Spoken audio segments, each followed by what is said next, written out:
This meeting is being recorded. Very quickly running through the agenda. It is an action-packed agenda for this morning. Following myself, we have David Eccles, the stakeholder manager for Bristol Airport, and then Katy Milne, head of industrial strategy for FlyZero project at the ATI, and Bethany Hall. Then Claire Arbery, the director of the Institute of Technology for the West of England. Chief Exec of Smart Ports, Alan Robinson, is following that. And then Trudie Savage of Airbus, head of Powerplant, Hydrogen and Hydromechanical Systems Test. Our final speaker for the day is Lahiru Ranasinghe, the Senior Strategy Manager for Easyjet.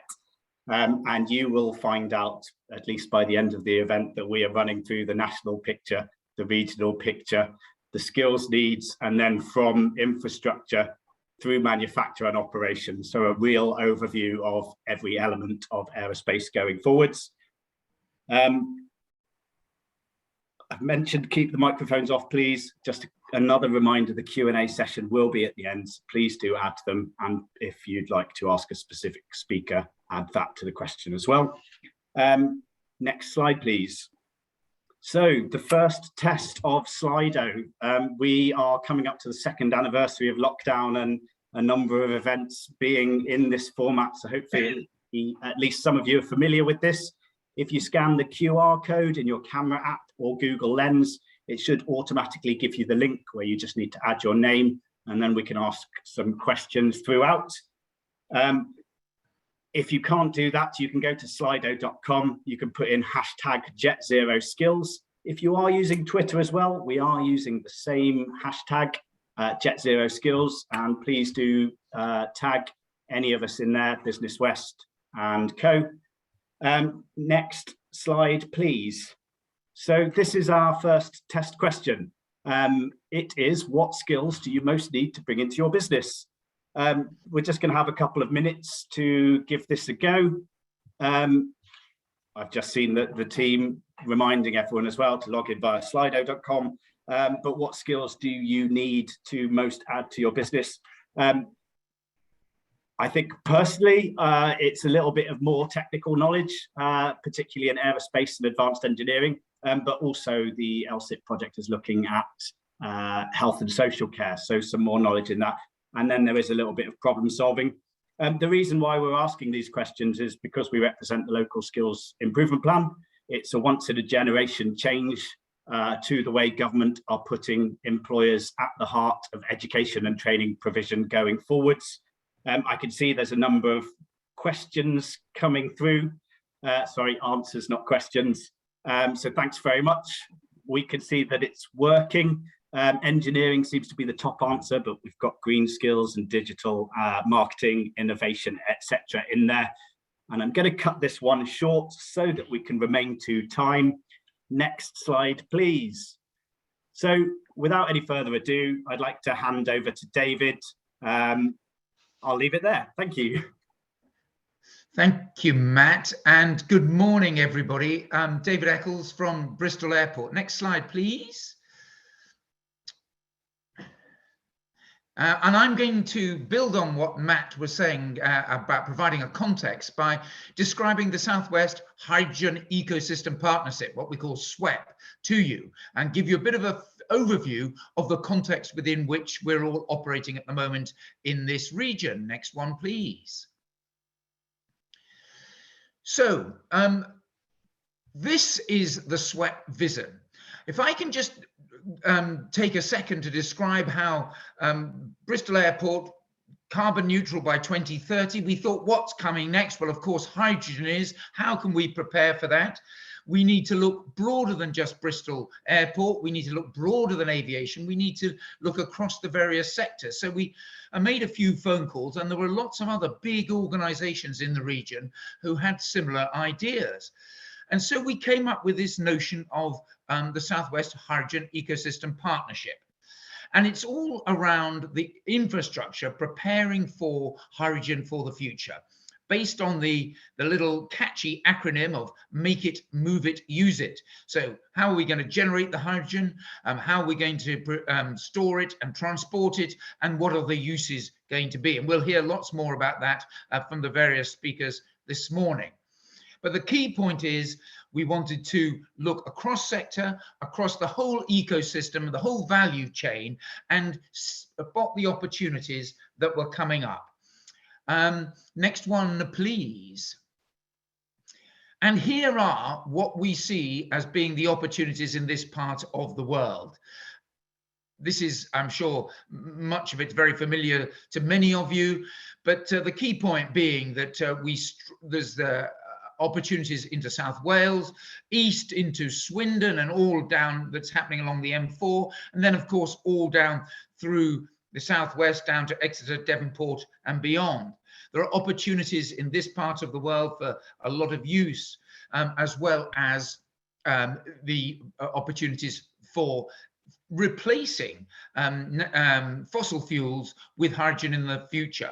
We're not talking so much about heavy decarbonisation of industry, as in, for example, South Wales or up with HyNet in the northwest.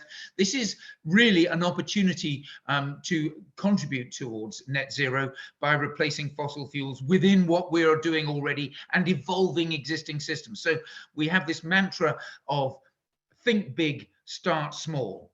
So who are finish off, I'll just give you a flavour for the kind of organisations that are involved in the partnership. Ourselves, Bristol Airport, Bristol Port, because of course, as you can see from the slide, there are lots of opportunities there, and we're working very closely with Bristol Port on this. Wood, who have a huge amount of experience in the whole energy business and are growing their business, their engineering and consultancy business dramatically in this field, and have provided a lot of support to the generation of all the literature and the base case around the requirements. Costain, who many of you will know, of course, are heavily involved in the Southwest Industrial Cluster, as well as all their construction expertise in due course when that's required. We've then got the major aviation and aerospace side of things, where we have Easyjet, who are hugely ambitious in relation to sustainability. They want to use Bristol Airport as their centre of excellence for this, and they want to develop the systems and understand and not least work with the regulator to move the issues forward in the aviation context. We have Airbus, who are working with us. They have a requirement for hydrogen, as we'll hear from Trudie later on. And we have GKN Aerospace involved. We also have EDF. They've created a new division for hydrogen called Hynamics, and they will be doing looking for opportunities in this country, very much as they are doing in France, where they are leading the whole production and distribution effort in that country. And finally, Wales and West Utility, who have the network of pipes, of course, 2/3 of which are already configured for hydrogen. So they are really trying to future-proof their assets and also look for opportunities into the future, and working very closely with them. In support of those 9 core members, large organisations, as you can see, we have Ernst & Young, who are providing the governance and commercial support. We have Copper, who are providing Copper Consultancy, doing our PR and all the marketing around the opportunities. Western Gateway, who provide the links and the bridge across to the public sector. GW4, the big 4 universities, providing the academic heft. And finally, Business West, who are working, as we'll hear today, on the skills agenda to support it. So, massive opportunity, as we will hear today. We are really gearing up with SWEP, with Copper, and we're going to be launching a website next month, February, in which people who are interested, organizations, businesses who are interested, will be able to register their interest and desire to become involved, or simply to keep in touch with what's going on. And we will use SWEP, hopefully, as a mechanism for coordinating and developing the opportunities as they arise in the years to come. And that's me, Matt, a little overview of SWEP. Thanks very much, David. Hopefully everyone can see there's some significant wider regional players already pushing our region into the future in this respect. I'd like to hand straight over to Katy Milne. She is the head of industrial strategy for the FlyZero team at the Aerospace Technology Institute. Over to you, Katy. Thank you very much, Matt. So I'm going to be talking for about half an hour. You never know, I might get through it quicker depending on how fast I go. And I'm going to bring in my colleague Bethany Hall in part way through this. Bethany is working with me on industrial strategy in the FlyZero project, and she is a recent graduate seconded from Rolls-Royce, and she's been doing a fabulous job of understanding the skills landscape and what skills we need to look at. And I'll come back to that point in skills in a little bit. So I am Katy Milne. I am the head of industrial strategy for a project called FlyZero, which I'll just give you an overview for in a second. And like Bethany, I'm also on secondment to this project, and I'm seconded from the Manufacturing Technology Centre, which is based in Coventry, and it's a part of the High Value Manufacturing Catapult. In your region, the main centre is the National Composite Centre, which is within Bristol. So you might have come across them, or you might even know us. Coventry's not that far. But I know the Southwest region quite well. I had an ex-boyfriend there, so I visited a lot. But also because, you know, working in aerospace all my career, I've been up and down between Derby and Bristol and other places in the Southwest, Gloucestershire, throughout my career. So it's really a pleasure to speak to you all today, and thank you for having me. So first slide, please.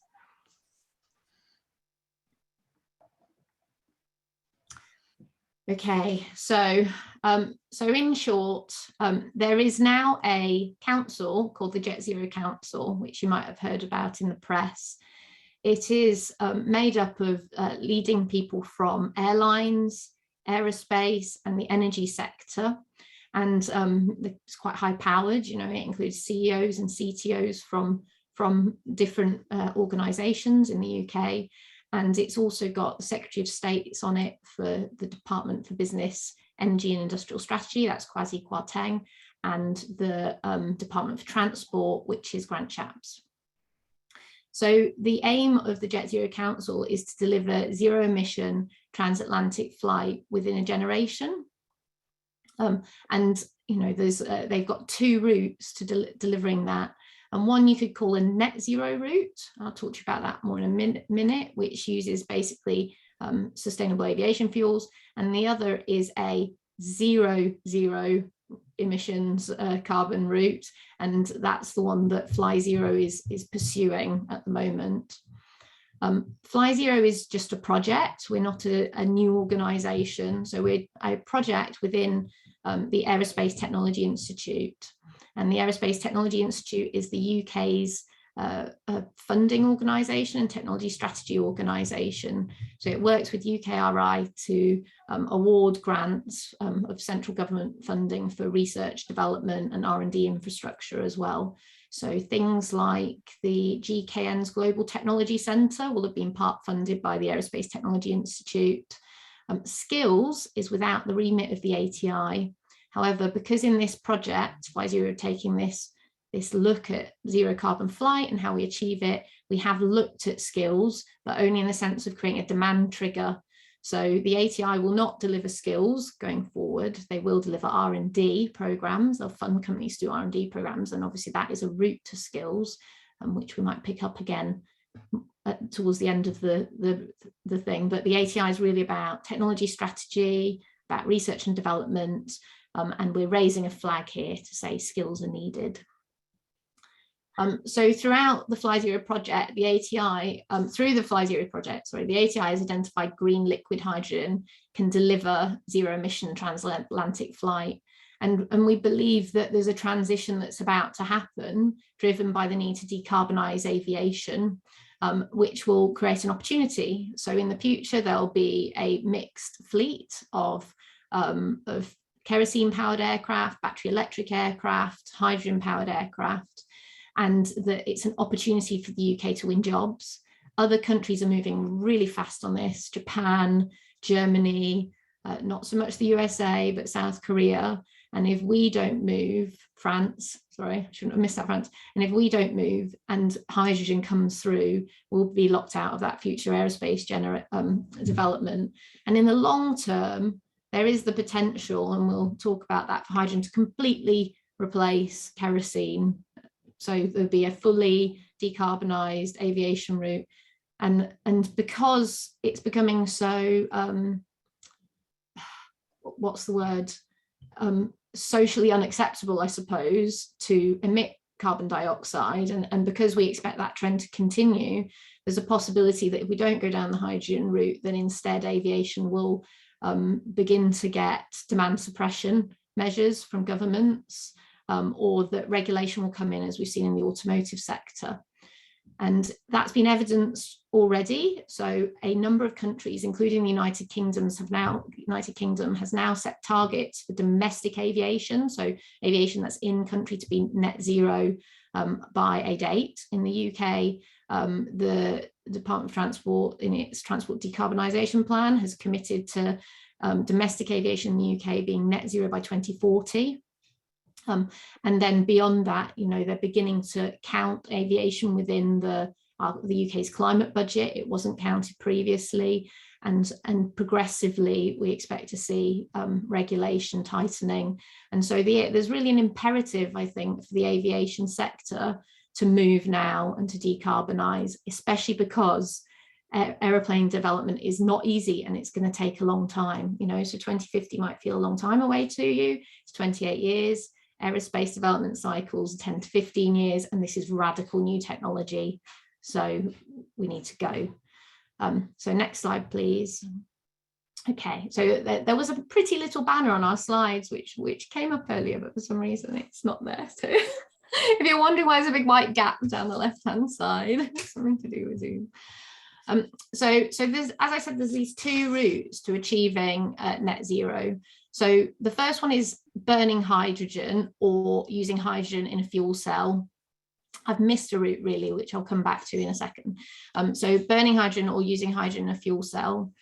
That one is basically a carbon-free cycle. So you burn or put the hydrogen through a fuel cell, and then it turns to water, which is emitted by the aircraft. No CO2 is emitted, and then you reconvert the water at some point, you know, back into hydrogen. So that's a carbon-free cycle, and that's the one that really FlyZero has been looking at most in the project. There is another route which is even better, which is battery electric, and it's better in the sense that there are no emissions from the aeroplane at all, you know, and that's the route that automotive has gone down, battery electric, in a big way, because there are no emissions. There's no water emissions, there's no nitrous oxide emissions, which you would get if you burnt hydrogen because of the side effect of the nitrogen reacting with the air. However, the problem is that battery electric is currently confined in its application to small aeroplanes, helicopter replacements, really, things that can do intercity hops. It's not really applicable to bigger airplanes, sorry. Yeah. So we've not put battery electric here because it can't address the mass market for aviation, whereas hydrogen does have the potential to. So the other option that can address the mass aviation market, so things for your holidays to Costa del Sol, but also your trips perhaps to Perth in Australia, is a group called Sustainable Aviation Fuels. So these are drop-in alternatives to kerosene. They have a carbon cycle. So what they do is they take CO2, for it to be net zero, they need to take CO2 out of the atmosphere through carbon capture, which itself is a very immature technology and needs a lot of developing and scaling up.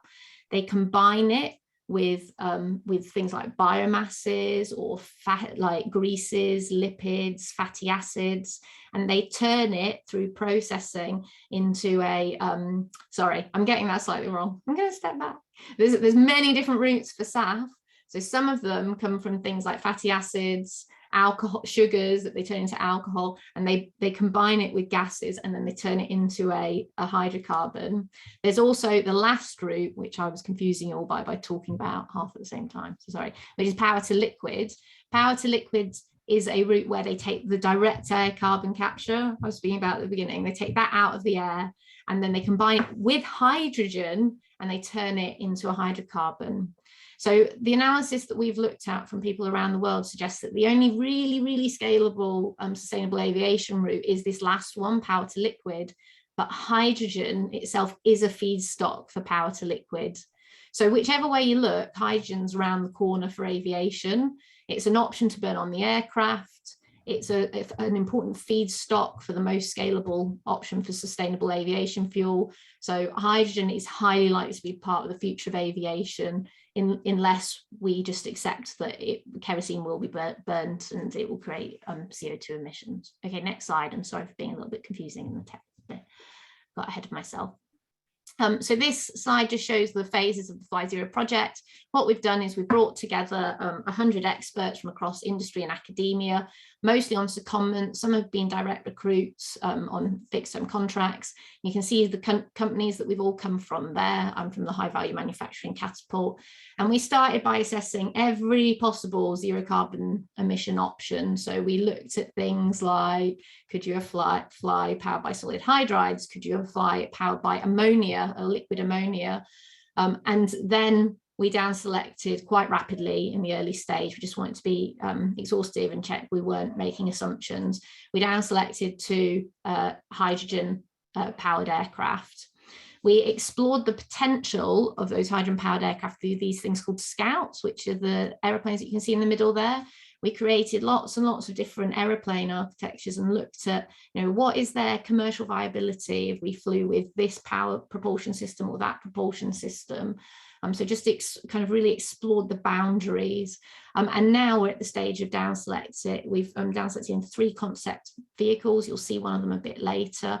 And those concept vehicles really embody the technology, but also represent the range and distance that like these aircraft could do viably, both technically, but also commercially, what's the fuel, what's the cost of the fuel, that type of thing. Okay, next slide, please. So in terms of our focus, we focused on aircraft between regional and mid-sized. So we didn't look at the smaller aircraft because they are likely to be battery electric or possibly hydrogen electric, but an eVTOL, so the kind of thing that, for example, Vertical Aerospace is looking at. Zero Avia are looking at now, but Zero Avia are hydrogen and they plan to scale to bigger aircraft. So we're not particularly looking at the small aircraft space, but the market's also happening. So, like companies are set up and they're scaling, and we don't believe there's as big an intervention needed there. And then we looked at everything above that line, so above the 500 nautical mile range line.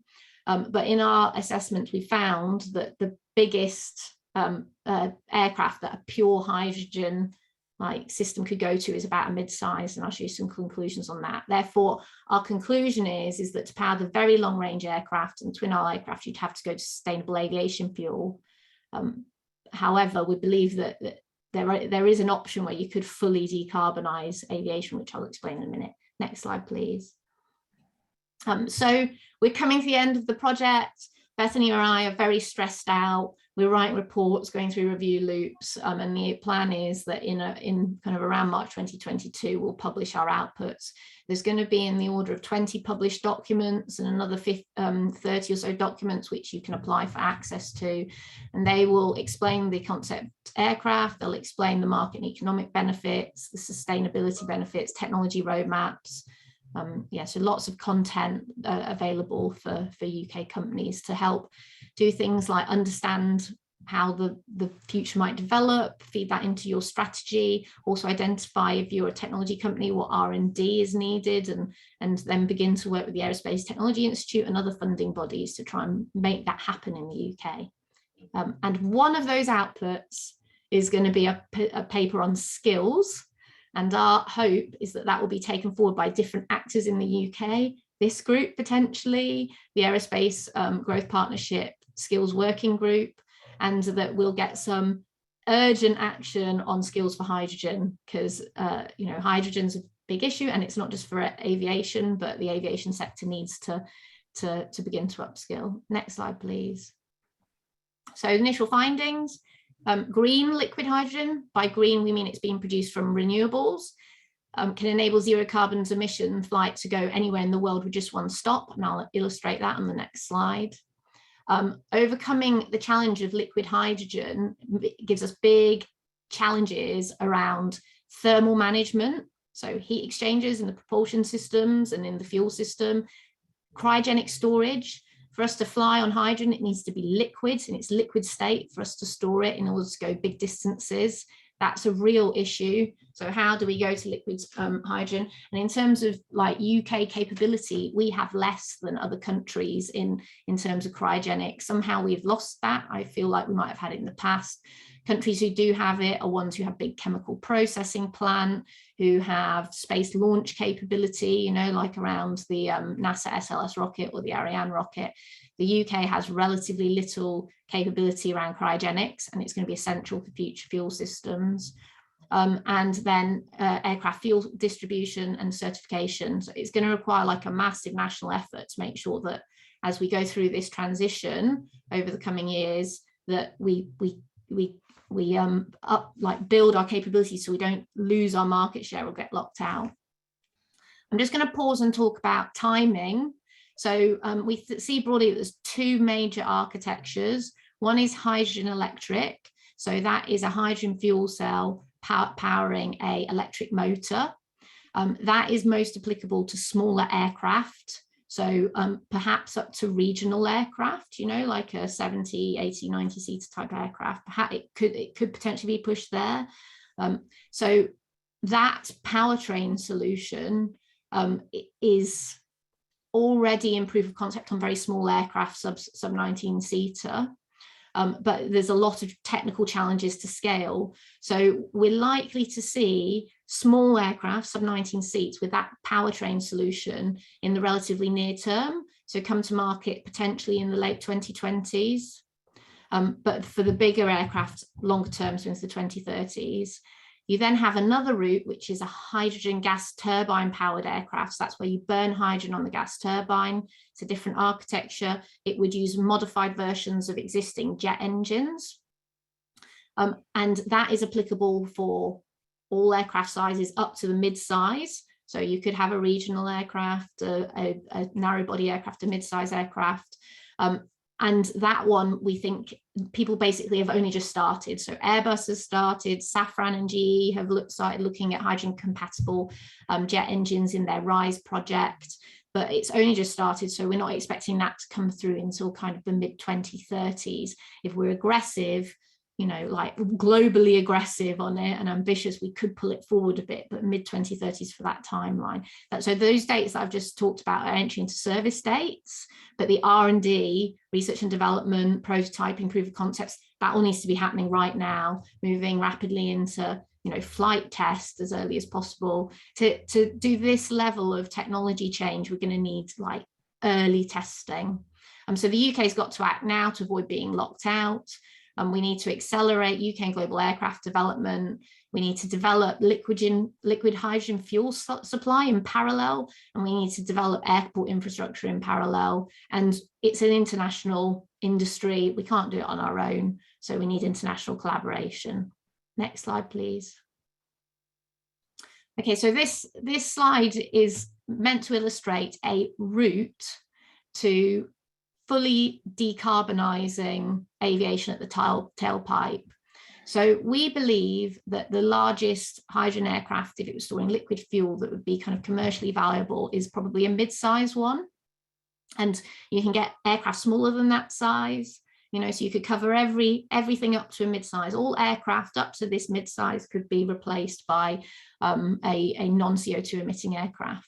So at that mid-size, you could fly, as it shows here, from LHR to Los Angeles, for example. You could fly from London Heathrow to Bangkok. And at that point, you begin to think, well, okay, if you can do Sydney with just one hop, and many people prefer one hop, is that the point at which you would then say, you know, we can actually get rid of kerosene in aviation altogether? Why fly to Sydney direct Is that a nice to have? What's the additional benefit? I'm not talking about this at all in the near term. I'm talking about this by 2050, 2060, 2070 in that timeline. But there is possibly a route to fully decarbonising aviation here over the very full long term. But even if we didn't manage to hit that ultra long distance market, so with hydrogen, the replacement of hydrogen would cover narrow body and part of the wide body emissions, and through that you could eliminate 92% of aviation carbon emissions. So through scaling hydrogen to these narrow body and mid-sized aircraft, you can eliminate 92% of emissions, carbon emissions, not all emissions, just carbon emissions, and then the last 8% could potentially be removed by stopping people doing London to Heathrow to Sydney direct. Next slide. I've talked previously, I probably did this slide out of order, about these two architectures, hydrogen gas turbines at the top and then fuel cell to electrical propulsion system at the bottom. You've also got these enabling technologies in the middle, that middle row there, hydrogen fuel systems, thermal management and aerodynamic structures. And we're laying out the roadmaps for developing skills and technology critical to realizing future zero carbon emission flight. Next slide, please. This is just showing the same data, but in a different way. And I didn't lose the slide because it shows a pretty picture. So again, same technology bricks here. These are the key technology development challenges. And this picture shows our mid-size aircraft, which is out in the public domain. The other two, the smaller ones, narrow body and regional, aren't. And you can see that there are, it basically has what we call cheek tanks or pannier tanks on the side at the intersection between the wing and the fuselage. It actually also has tanks at the back near the tail. And these extra tanks, the cheek tanks, are needed in order to create the space to take enough liquid hydrogen to take you all the way from London Heathrow to Los Angeles, because this is the biggest aircraft. Next slide, please. So you can see it doesn't look completely radical. It's still a tube and wing design, but there's a level of change that's needed. Okay, I'm going to introduce Bethany Hall now again. So Bethany, are you there? Yes, hello, can you hear me? So yes, I can hear you. So Bethany is just going to talk to you a bit about the work we've been doing on skills for the next 10 minutes, and then I'll wrap up. Yeah, perfect. Thank you, Katie, for the excellent introduction. So I'm Bethany Hall. I'm seconded to FlyZero from Rolls-Royce, where I previously worked in the electric aircraft business. So it's been a bit of a domain change joining FlyZero, but all really good and exciting stuff. And my role on FlyZero has been a technical assistant to the project director and leadership team, which essentially means that I've got stuck in with various different work streams in FlyZero across the whole project. Some of it being design for sustainability, innovation management, and then I also have the joy of working on the skills report and recommendations. And so this is also, working in Katie's industrial strategy team. I've had really good opportunities to get some external engagement and working with WEAF and other people who I can see are on the line. So hello to all the friendly faces. But in terms of the FlyZero skills report, as Katie said, skills is not sort of technically the remit of the ATI, but we understood early on that skills is fundamental. We can't just think about the technology on its own. If we're going to grow the UK capability in hydrogen aircraft, we needed to think about skills and how we can develop the workforce. So the skills recommendations paper essentially tries to take all of the technical findings that we capture in our various technology roadmaps and technical reports and commercial and industrialization reports, and put them in the framing of the skills landscape, and talk about specifically the current workforce and workforce development that's required. So as you can see on here, we really believe that we need to act now to attract and upskill the workforce. It's pretty urgent, and we need to really look at our existing workforce and also skills that we need to bring into the aerospace sector. So just this slide shows a sort of high level timeline. Anyone that's familiar with aircraft development will sort of understand it's high level and shows the general development of an aircraft, and sort of, I guess, to summarize, that the very high priority skills that we need now are in early stage R&D, and really important ones here that we found are environmental science, and sort of environmental testing for materials data. These are things that we need to address now. And then, yeah, as you go along the timeline, we in the skills recommendations, we sort of map out exactly where we see existing UK capability, UK skills and workforce capability, and where we can pivot. So the next couple of slides, I'll just talk through a few of the technical priority areas that we've identified, but as I mentioned before, the skills recommendations paper, which we're working on hard now to get ready for publishing, is going to have a clearer view of this with a very shiny infographic that we're working on, which I'm excited for you all to see in the future. So next slide, please. So I won't say every word on this slide, but just to pick out some of the key ones. For hydrogen fuel systems and tanks, the knowledge of the cryogenic materials for liquid hydrogen handling is limited in the UK, and this is a key area where we need to start developing capability to characterize existing materials data and understand the characteristics in aerospace applications. So do characteristic testing in aerospace urgently. We've also identified here, and in the paper we'll identify a few other ones of these, but we've identified that there's space application read across, which we definitely think we should capitalize on and see where the skills that are in the space sector can really be pivoted into aerospace. In terms of manufacturing, tank features such as a dual-walled vacuum will bring significant manufacturing challenges, which will require new skills for the industry, so something to look at. And then, yeah, safety implications of liquid hydrogen handling. It's a very different fuel to kerosene, so in terms of maintenance, training provisions, that will require significant effort. In terms of hydrogen gas turbine and thrust generation, I think what we've identified as the key area for new skills here is around the hydrogen combustion in the gas turbine. So increased capability in the sort of chemistry and the interaction with fluid dynamics for the design teams. It is something that we need to work on, but I think on the whole, the existing workforce, we have a strong existing workforce in hydrogen gas turbine development in the UK, and the existing workforce can pivot and upskill and gas turbine development, not hydrogen. Generic gas turbine, kerosene gas turbine development, and that existing workforce can pivot and would likely have volume increase if we did enter into the different sized aircraft, as Katie mentioned. Next slide, please.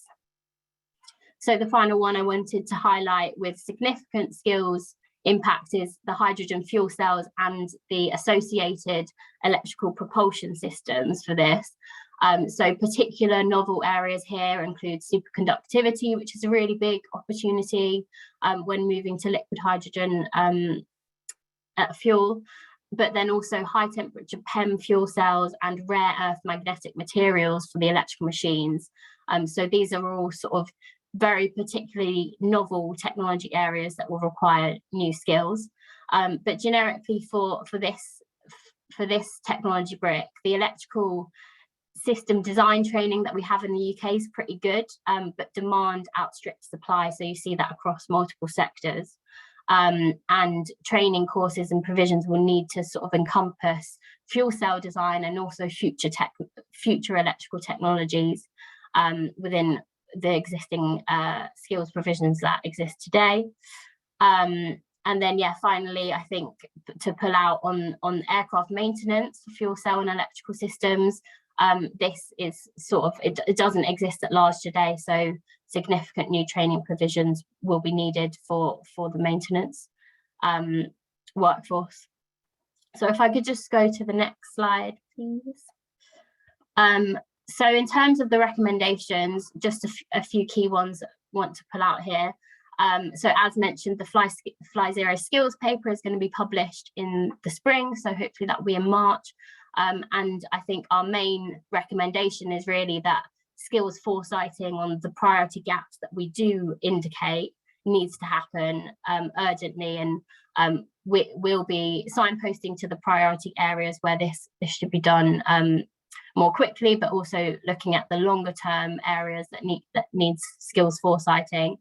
So we have worked quite closely with Paul Shakespeare from the HVMC Emerging Skills Project, who's been supporting in understanding how that could take place. Number two, so sort of addressing the near term for the highly skilled researchers and design engineers. This can be done through research projects. So FlyZero is an incredible example of how you can create a skills sandpit, we like to call it, which was consciously designed with upskilling in mind. And we've now taken approximately 100 engineers and professionals through the FlyZero project who now understand liquid hydrogen much better than we did at the start of the project. So it's been a really good example of how you can sort of learn by doing in an R&D project. So we just need to see much more of this. And then number three, addressing the longer term requirements for skills. We need, development programs, and this needs collaborative action from industry and educators and all of you on the call, really. So it needs to be in people's priorities in order to build capability in the UK to deliver hydrogen aircraft. So if I just go to the next slide. So in terms of further resources from FlyZero, all of our outputs are due to be published by March, some of them at the end of February, I believe. We do have one paper out already, which is which was released a few months ago, which was our primary fuel comparison, which shows how we came to liquid hydrogen as the answer for fuel for zero carbon aircraft. And very imminently to be published is the UK capability report, which is very linked to the FlyZero skills output, but essentially the skills output will build on this UK capability report and talk more specifically about skills.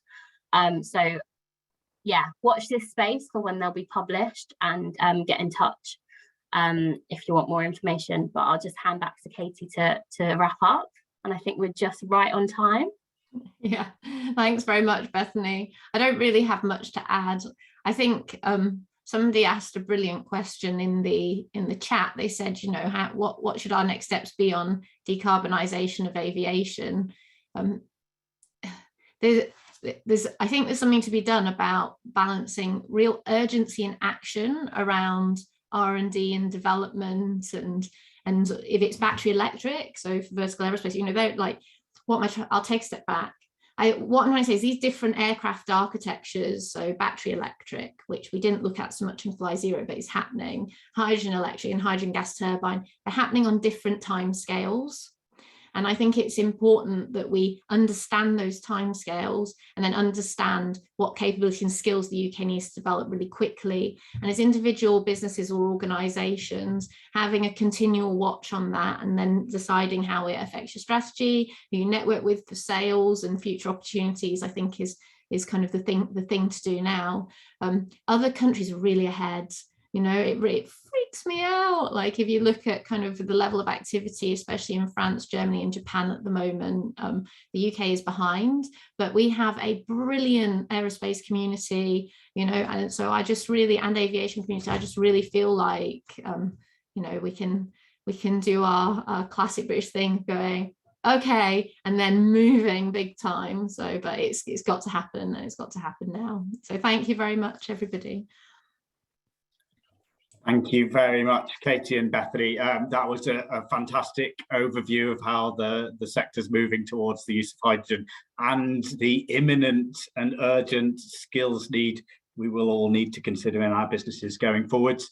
And we have one very quick next Slido question, just following up. So how aware are you of the potential of hydrogen-powered flight and the opportunities that it might create for your business? And we'd just love to know whether you think there are live opportunities for the attendees here, the businesses in the region, and our partners who we are currently engaged with. I have a good habit of just talking on whilst these things are happening, but I am going to have to keep this fairly brief because we need to move on to our next speaker. So again, thanks to Katy and Bethany. That skills paper will be a really vital part of us understanding the requirements going forwards. So if we move on, please, next slide. I'd like to introduce Claire Arbery. Claire is the director of the West of England Institute of Technology. And without further ado, I will hand over. Thank you, Matt. Good morning, everyone. And yes, I'm Claire Arbery. I'm the Director of the West of England Institute of Technology. Can I have the next slide, please? And again. Thank you. So I just thought it'd be useful just to start with what is the West of England Institute of Technology. Some of you will be aware of it, but we are designed to support businesses across a named region to embrace future technologies, digitalisation of the economies. There are currently only 12 institutes of technologies approved and licensed by the Department for Education. There is a second wave to fill the cold spots, which was announced at Christmas. So we should have 19 or 20, depending on approval processes, by September 22.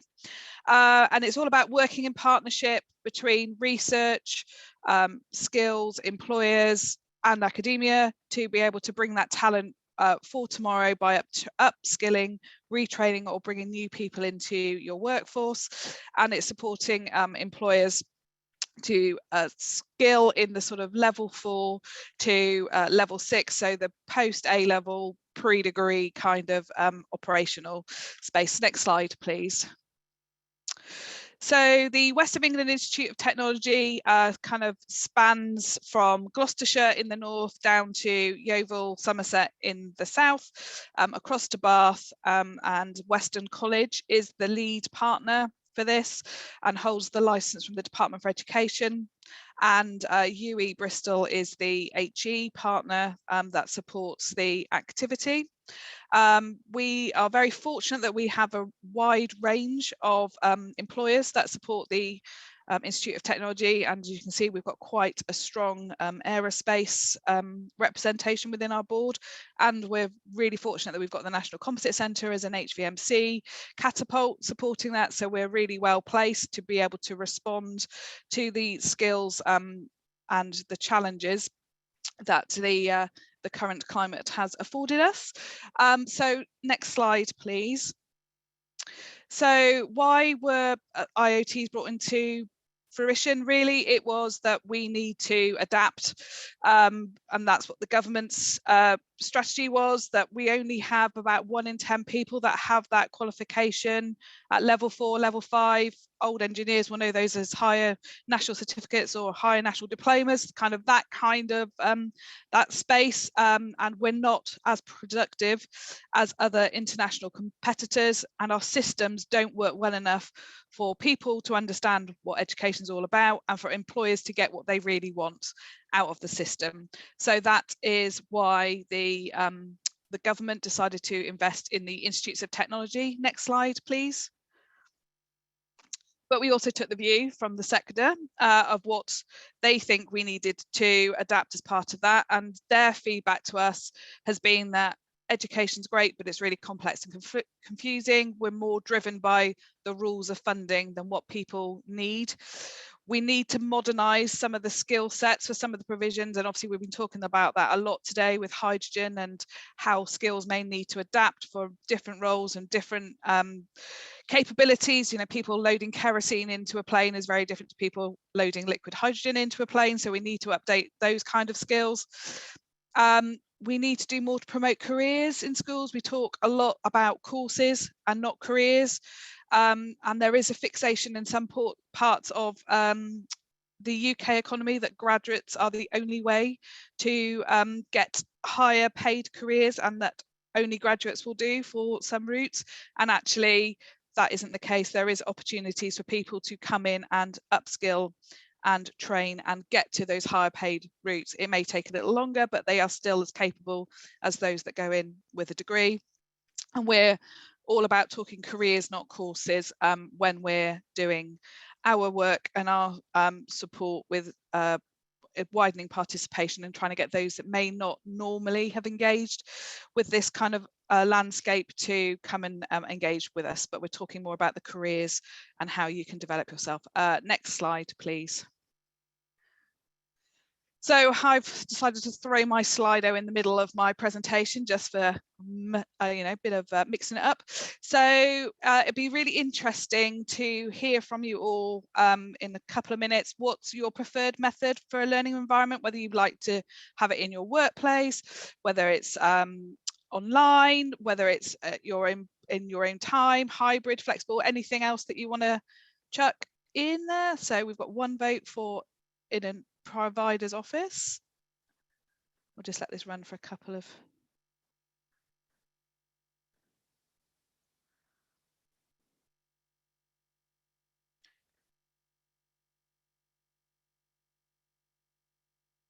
just give it 10 more seconds, give people a chance to vote.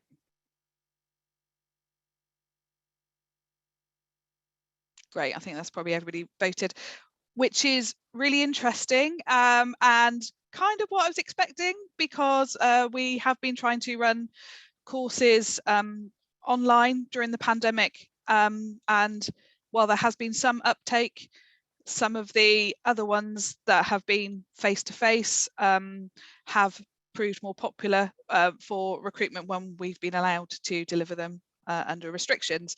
Could I have the next slide, please? So sort of just to demonstrate to you all how the Institute of Technology can be flexible and responsive, we had a call from a number of SMEs, small and medium enterprises, that they actually needed some support about developing their businesses. We listened to, people in WEAF and others that said, business owners need a bit of this, bit of that, and we were very fortunate that we were able to secure some funding from the Department for Education to trial a modular certificate. So this is the Certificate of Future Technologies, where businesses can pick and mix what they need to upskill their workforce to develop their future skills. So that has been running since about middle of October. We've had 203 learners engaged to date. This is available until 31st of March. It's free for SMEs to engage with. So if you are a small and medium enterprise and you wish to come and play, please do. We still have some spaces available. The satisfaction with what we're doing is really high at the moment. It's at 97% for learners and 98% for employers. So we think we've really sort of got something here, and people like the sort of pick and mix opportunity of that. And though it does cause some challenges scheduling now and again, it's actually much more responsive to what employers need.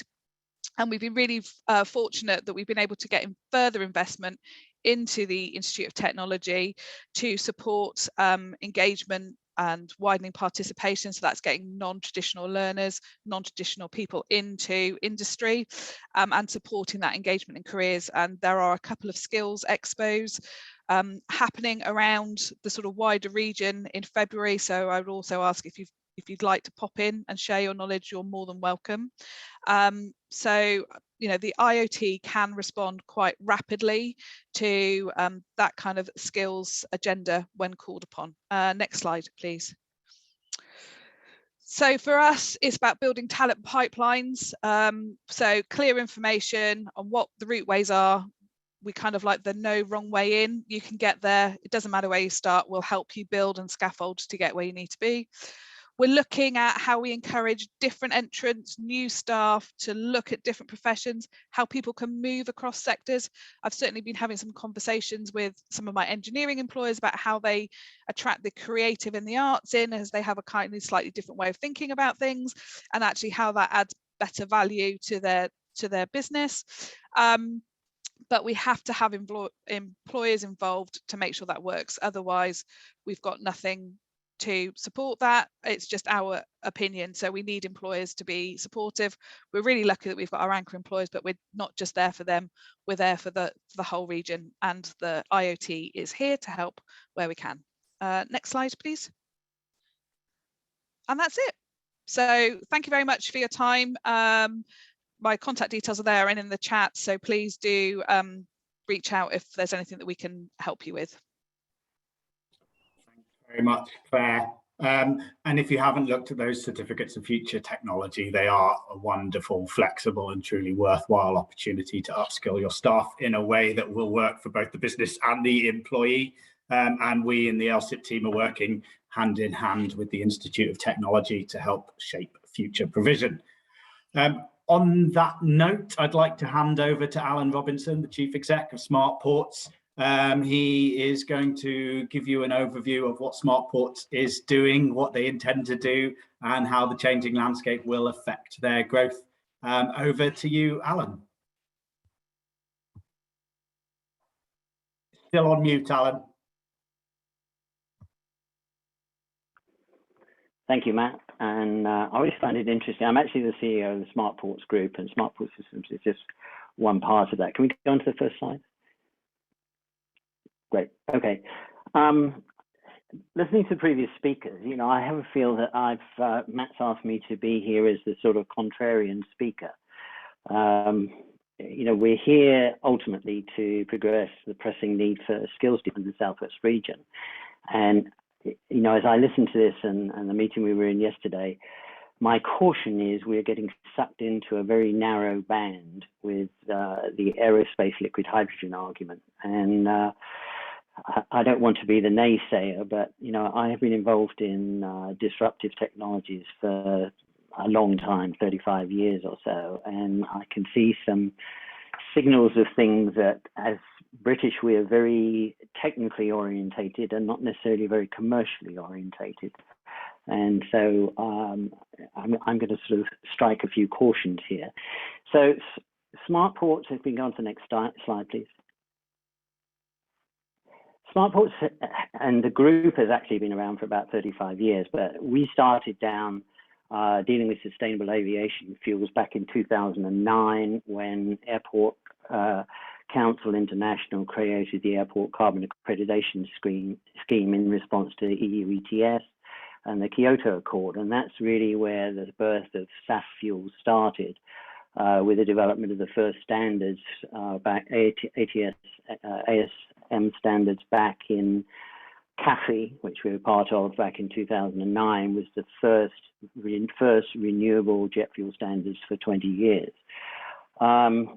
We spent quite a bit of time in the States as a group, looking at all the different feedstocks to produce sustainable aviation fuel, just Jaftofa, camelina, switchgrass, algae, and ended up with RDF, refuse-derived fuel. We bought a landfill and we developed and went through planning permission to build a plant to process 180,000 tons of landfill refuse into about 16 million gallons of SAF. The politics changed. Trump came into being in 2016-17, and the RFS2 and the EPA all changed, and that all became quite untenable. And in all the technologies that I've dealt with, and that's all been my lifetime's been dealing with disruptive technologies in telecoms, aviation, and sustainability. You know, we're 10 to 12 years out from when we first start down this journey to where it really starts to have traction.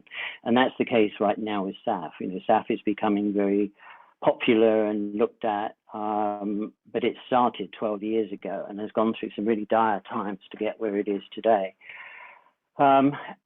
We look at the use of hydrogen as very key to zero emissions. And we look at it in terms of what are the practical picks and shovels part of the gold rush. How do you get hydrogen from the point of source to where it's going to be used? And we've gone down this route, and I will come on to, I think there's three things I need to address in this very quickly in this talk, and that is one, the vectors for transporting hydrogen, the infrastructure to deliver it, which is what we're doing, and the wider integration skills to actually use it. So if I can do that, then I'll have achieved something in this. We can go on to the next slide. And I should just say we've gone through a series of SBRI. We've had 2 SBRI projects on what we're doing, which is developing a means of cracking ammonia into hydrogen in situ with portable units that can produce large-scale hydrogen quickly.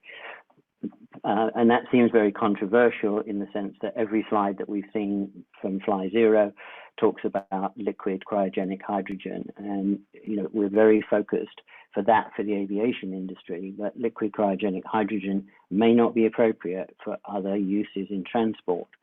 And at the moment, there are no liquid cryogenic plants in the UK. We have no source of liquid cryogenic hydrogen. We have to go to France to do that. And my concern is, are we going to be, again, in this technology funnel that we've done before with in the telecoms industry when we went down the D2 MAC and CMAC route? We hung our hat on one particular technology, which then nobody else used. I look generally behind it. I'm not wed to anything, but the route that we've chosen to go down is for a particular logical reason.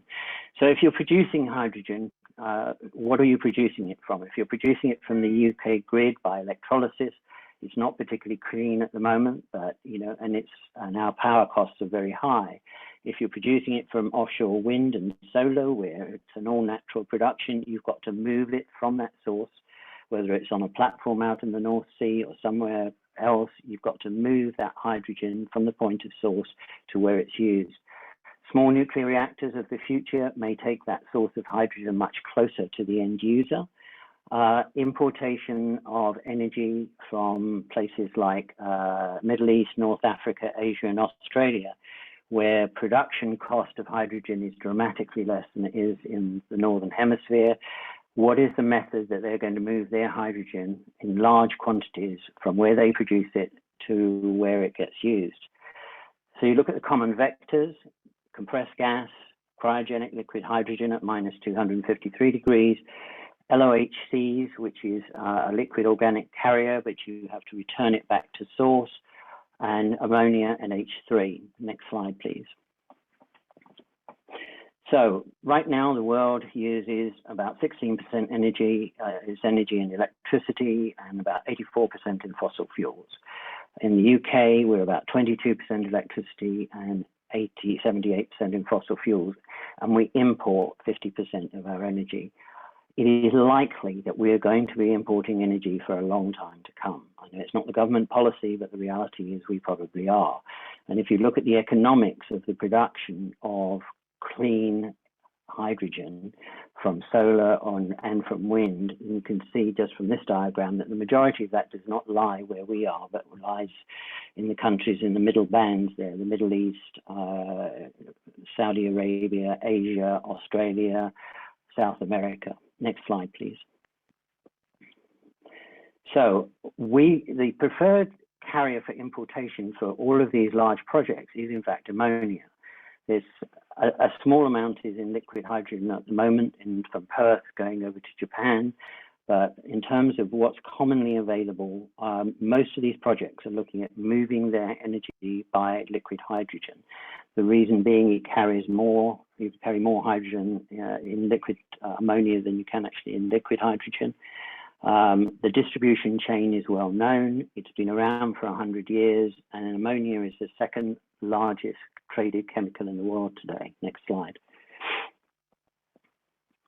So ammonia, safe, efficient carrier. We know a lot about moving ammonia. Ammonia has been around for a very long time. If you look at the volumetric density of hydrogen by source, ammonia is the highest carrier of hydrogen by density. And we know a lot about its characteristics. It has very different characteristics from kerosene. It has different safety things, all of which cries out for skills training. But a lot of that training is available because it's a known quantity. It's not something that we're coming at from a new point of view. Next slide, please. So in terms of the cost of shipping, ammonia is by far the cheapest to ship over 350 bar hydrogen or liquid hydrogen or ammonia. And the production of ammonia is exothermic when you go from hydrogen to ammonia. So the production costs are about a tenth of the cost of actually producing the hydrogen. The cost is when you crack it back out, and that's where we're addressing that technology. But if you look at this scale of the relative costs of shipping by different means, you know, ammonia turns out to be the optimum from our point of view. Others may challenge that, but this is the Royal Society of Chemistry Green Ammonia Policy Briefing that supports this, and Siemens has got a lot of papers supporting this. And the current world distribution of ammonia is very well known and is very well established. The ships are there. The trains, the trucks are all there carrying this today, and there's huge volumes being trucked around and even being piped around, as opposed to we're going to have to create a whole new fleet of vehicles and new ships to be able to carry cryogenic liquid hydrogen. That's not to say we're not going to do that, because Kawasaki is already doing that, but they're very costly new equipment to do that. Next slide, please. So what are we doing? We've developed a thing called the Scalable Modular Ammonia Refueling Hydrogen Terminal. So what we're doing is taking a technology that's been around for 100 years or more, cracking ammonia into hydrogen. It's not new, but it's always been done on a large scale in refineries, metallurgy plants, where the purity of the hydrogen wasn't a big issue, and the amount of energy it took to crack it wasn't a big issue either, and the space to crack it, you just spread it out over your plant. So what we're doing is we're bringing existing technology together into a containerized solution, a 40-foot container. And in doing that, we're having to integrate existing components. We're having to look at new ways of dealing with the off gases and getting away from a high energy input source in the form of electricity, and using much more of what we've got, the heat and different catalysts, to be able to produce quite large volumes. So, we believe we can get up to about 100 kilos per hour in a 40-foot container. We will be instrumental in this, in providing a portable solution that's available within the next 18 to 24 months, is when our first demonstrator will be available. The question is always, well, what's the source of ammonia? Is it green? Is it blue? What is it? We're working with the providers and the generators of green ammonia, and we know what those costs are and the shipping costs are to come into the UK, and it's likely that that's a whole vector that's going to happen regardless of ourselves, but that's a big way that energy is going to be imported into this country.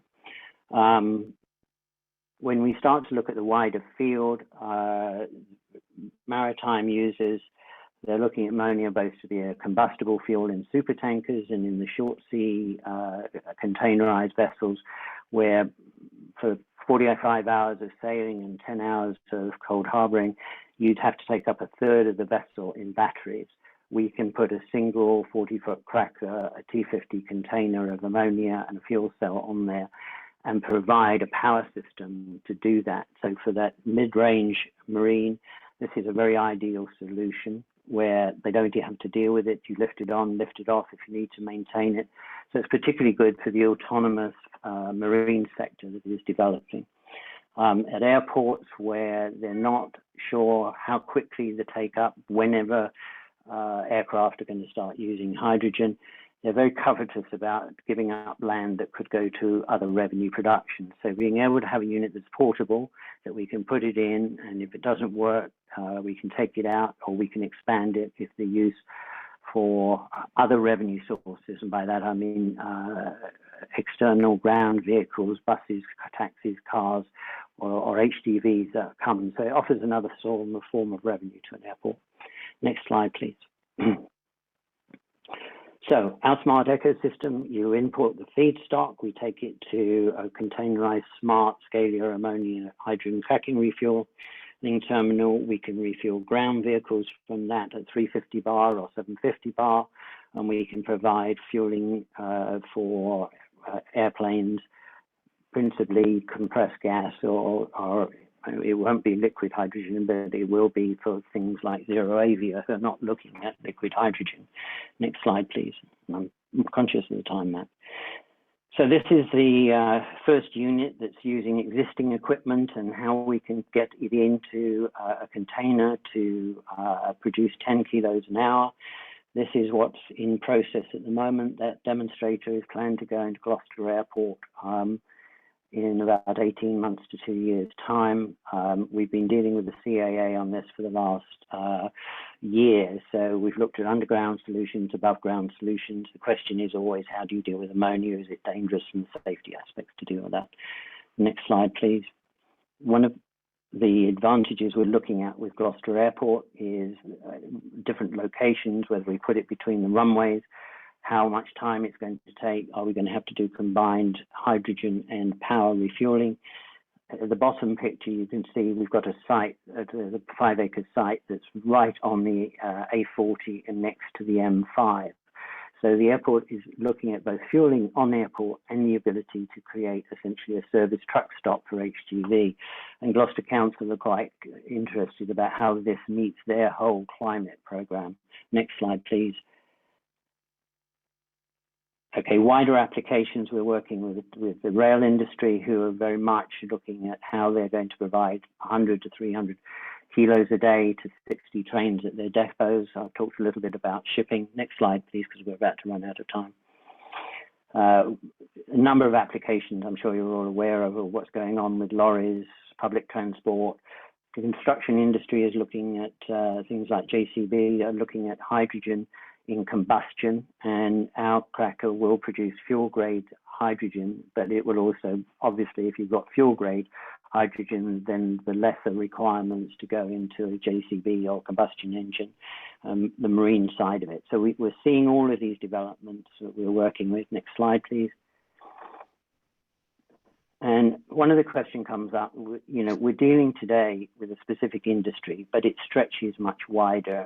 And my experience in dealing with any disruptive or transformational technology is you end up looking much more at vertical integration than you want to if you are a mature industry. So we have a project that's just started for looking at global rail export for Australia, where we're working with a hydrogen producer all the way from their plant through the process of transport, transfer, cracking in our cracking units, and then going on to a railway network that's under development, which is 1,700 miles, 1,700 kilometers, with very high power capacity requirements. And the hydrogen producer from solar and wind needs to move their hydrogen around Australia, and they're going to be doing it in liquid ammonia. Next slide, please. So the heart of this is, where are we in our next year? Right now we're basing our test site at UE, which is quite convenient and outside. We have a number of engineers that we're already sourcing for this. And so this whole skills requirement for us, you know, it's about not just about ammonia, but about systems, delivery systems, how we integrate with the aircraft. But it's much more than just either fuel cell technology or cryogenics. This is a different but similar approach. And what we're most concerned at is to actually start being able to supply reasonably large quantities of fuel grade hydrogen, much more than you can provide with a electrolyzer, which will require about 6 megawatts just for 100 kilos an hour. And in terms of people growth, you can see there how we see our employment growth over the next 5 years. Last slide, please, and I'm mindful of the time. So part of this, one of the things with this Australia project is we're having to look at this whole value chain. So we're looking at the hydrogen value chain and smart technology, the energy efficiency and decarbonisation of the rail project, what the storage and distribution of the ammonia is from end to end, the compatibility of cracking ammonia with fuel hydrogen chains, safety considerations, commercializations, decarbonisation. Across the board, there's a lot of different jobs and skills we need to look at in that, and that will come out of that feasibility study. So, thank you, Matt. I think I got in about 16 minutes. Absolutely perfect, Alan. Thank you. And I have to say, it's a very compelling case with some live and varied projects for the wider usage of ammonia for storage and distribution for hydrogen power. A very quick reminder to use the Q&A session to ask any questions you have of speakers. And I will hand directly on, next slide please, to Trudie Savage, the head of Powerplant, Hydrogen and Hydromechanical for Airbus. Thank you, Trudie. Morning, everyone. So it's a very long job title, but the aim is to capture all the areas of my responsibility. So I'm based in Filton. I have teams in Filton and Bremen and Toulouse, but the team in Filton is responsible for systems test for landing gear and fuels. I say fuels because we test kerosene, but we're also looking at how we test hydrogen. And one of my responsibilities in my domain is to make sure that we develop the right skills and the right capabilities so that we're ready for the developments that could potentially come with Zero E and hydrogen aircraft. So before I start going into some details of what we're doing in Airbus, I thought I'd just talk about, so Zero E is our program, our project looking at reducing emissions. And the reason we're doing this, I mean, we've talked a lot about it today, is because at Airbus we feel we don't have just a business obligation, but we have a moral obligation as well to prepare for the future, to make sure that the aviation industry significantly lowers its climate impact. At the moment, I think, if I remember rightly, aviation is about 2% of overall emissions. It doesn't sound a lot, but it's we really need to do what we can to make that come down to zero. And we have a sustainability framework in Airbus, and one of our priority, we have 4 commitments, and one of our priority commitments is leading the journey towards the aerospace. So this is why this topic is really key for us at the moment. Next slide, please. So I just wanted to show where we've come from. So over the last 20 years, we haven't been standing still. We've aircraft have reduced their emissions by 50% through optimizing performance, decreasing weight, better analysis, using new materials, and more fuel efficient engines. But to meet our targets for 2050, to achieve those zero emission targets, we've got to make some significant changes. And Katy's already talked about some of this, but I'd like to go through it from the Airbus point of view. So based on our analysis, the 4 areas that we're looking at. So improved operations, which is looking at market-based measures, but the really key ones, and the ones that we want to talk about today, are the new technologies and the sustainable aviation fuels, because that, as Katy mentioned, that is a really important aspect of what we're doing as well. So to achieve these ambitions, we have a timescale. So at the moment, so where we are today, we can use, we've already established that we can use 50% of sustainable aviation fuel in our aircraft. I think one of the drivers for this is availability of sustainable fuels, and that's something that we're working with our partners with to see to grow that availability, because as has been mentioned before, using hydrogen directly does not solve problems for the longer range and for our wide body aircraft. We still see SAF as providing our solutions to reduce emissions up until 2050. So we've flown aircraft now with 100% SAF. We have programs going on for our single aisle aircraft and for 350. We're working to make sure that we have the capability to do that, and we're looking between 2025 to have our fleet 100% certified. And then by that time, we're starting to look at how we develop our hydrogen technologies now. But our view is that we will we're aiming to have an aircraft in service by 2025 that's powered by hydrogen, with then by 2050 having the entire fleet powered by hydrogen and SAF. I think it's been said before, 2050 sounds a long time away, but when you're developing aircraft, it takes a long time. So having an aircraft in service and certified by 2035 is quite a challenging timescale. So there's quite a lot we have to do to get there. And I'll just talk about some of those things as we go through. So sustainable aviation fuel, so you can drop that into any fuel, any jet fuel. At the moment, as I said, we can use 50% in our aircraft, Our own internal flights, our belugas that transport our major components, they already use SAF. So we want to make sure that we're actually doing what we say we want to do with our operations as well. And we've flown a 350 on 100% SAF, and we've measured the emissions from it, but we will continue to test on that. And it's important for our customers that we meet their expectations to support their decarbonisation ambitions, and for our wide body customers as well. This is really important to enable them to get to where they want to be in zero emissions. There's a number of pathways to develop sustainable fuel, and as Katie mentioned, one of the most promising is the synthetic fuel made with hydrogen, so the power to liquid, and that's potentially where we're going to reduce most of our emissions for our wide body aircraft. If you could go to the next slide, please. So, sorry, can you go to the power to liquid one?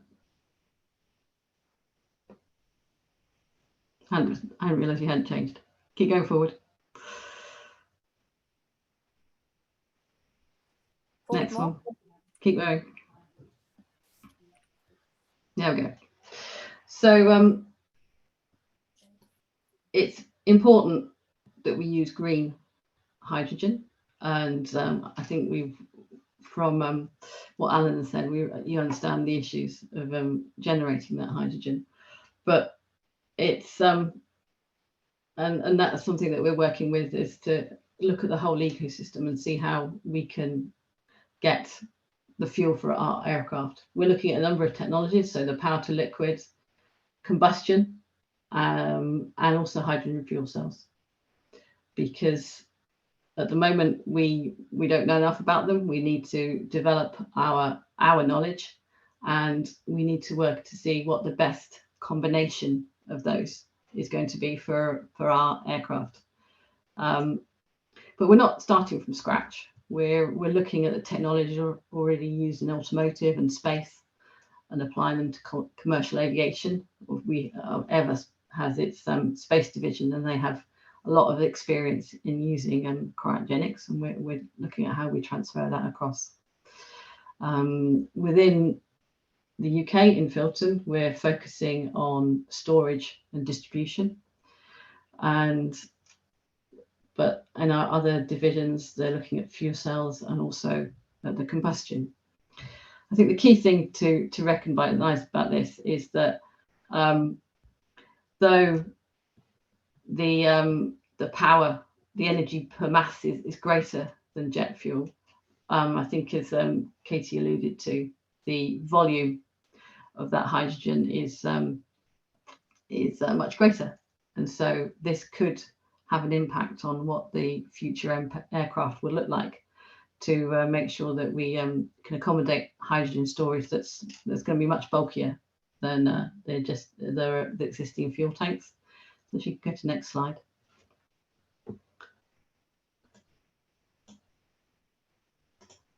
So you may have seen these in the press. These are some concepts that we're looking at in terms of what our new aircraft can look like. So for hydrogen rather than SAF, we're looking at the short to medium range aircraft. So between 100 and 200 passengers and 1,000 to 2,000 nautical miles. there's a number of different concepts there. We're starting with the regional jet, so about 1,000 nautical miles and 100 passengers. And our first designs are likely to be the not the blended wing body, but the more conventional looking aircraft, because to develop the hydrogen fuel system itself is going to be a significant amount of effort for us. And so we will develop that first and then potentially look at different airframes and different shapes as our understanding and as our knowledge grows.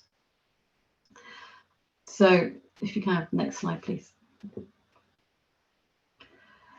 These are the technologies that we're looking at as part of ZEROe.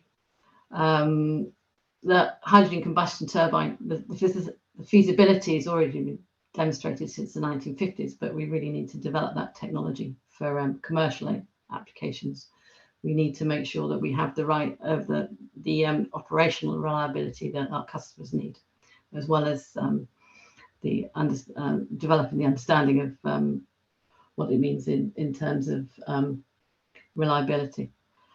It's been used in cars, but again, it's not exactly what we need in terms of aviation. We're looking at how we use fuel cells and gas turbine engines in combination, so that the hybrid type model, so that we can potentially use the fuel cells which can operate at high efficiency when the gas turbine isn't at its design point.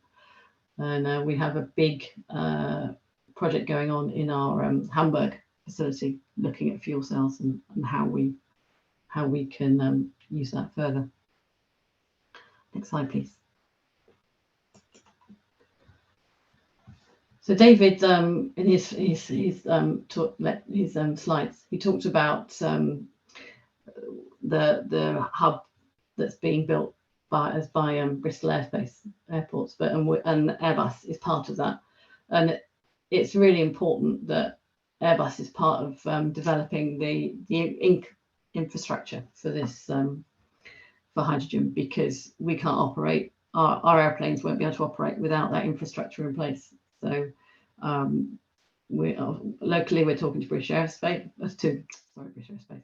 to Bristol Airport, but obviously Airbus is a multinational organisation we're working with airports in all different countries to look at how we develop this capability. And it needs to be in place by 2035, when we're aiming to put our aircraft into service. Next slide, please. So I talked about what we're doing in Filton in terms of storage, and the Filton site is the centre for fuel system design. So the team there are a level 1, and we also have a very big facility where we test our fuel systems. And part of our developing our skills and developing our knowledge is learning by doing. So we are in combination supported by the ATI and through the ZEST project. We're developing some test benches to start building our knowledge. So we're building our first one at the moment. It should come online probably in the next couple of weeks, and it's a very simple one. It's called our small scale learning platform. It looks a bit like a bedstead, but it's part of the building this test rig to measure flows of gaseous hydrogen has for our teams to learn about health and safety, what's involved in using hydrogen. And we've been working very closely with the health and safety executives so that we understand how to operate on the ground with hydrogen and what we need to do to work safely, but also that will then inform what we need to do in terms of product safety, because obviously for Airbus, for our aircraft, safety is our absolute #1 priority. So we need to learn, as well as I talked about operational reliability, we also need to look at safety and how we can have a system that is fully reliable and we have complete confidence in. So that's the first step. We're then looking to develop, we've taken a phased approach. We're going from gaseous hydrogen to developing another platform for looking at cryogenics, and then gradually moving up towards a full facility where we can represent the whole fuel system and test it and make sure that we are confident in its capability. But as well as learning by doing, we also need to train our staff. And so if you could go to the next slide, please. And we need to do this quite quickly. I think it's, as the slides from Bethany showed, it's not something that we can do over a long period of time. So we need to look at different ways of developing those skills. So we're working with our training partners to develop awareness courses of a start for our internal staff. We're part of the partnership with the IoT that Claire was talking about to support the modular learning, and some of our people have been through, started doing some of those, the certificate that Claire was talking about. We're creating a chair for advanced fuels, an Airbus chair, so that we can more closely link our engineers into academia and to into research, so that we can develop differently to different technologies and different aspects of what we might do internally. And we're also recruiting externally, potentially outside of the aviation industry, because to look at those specific skills that we can't develop.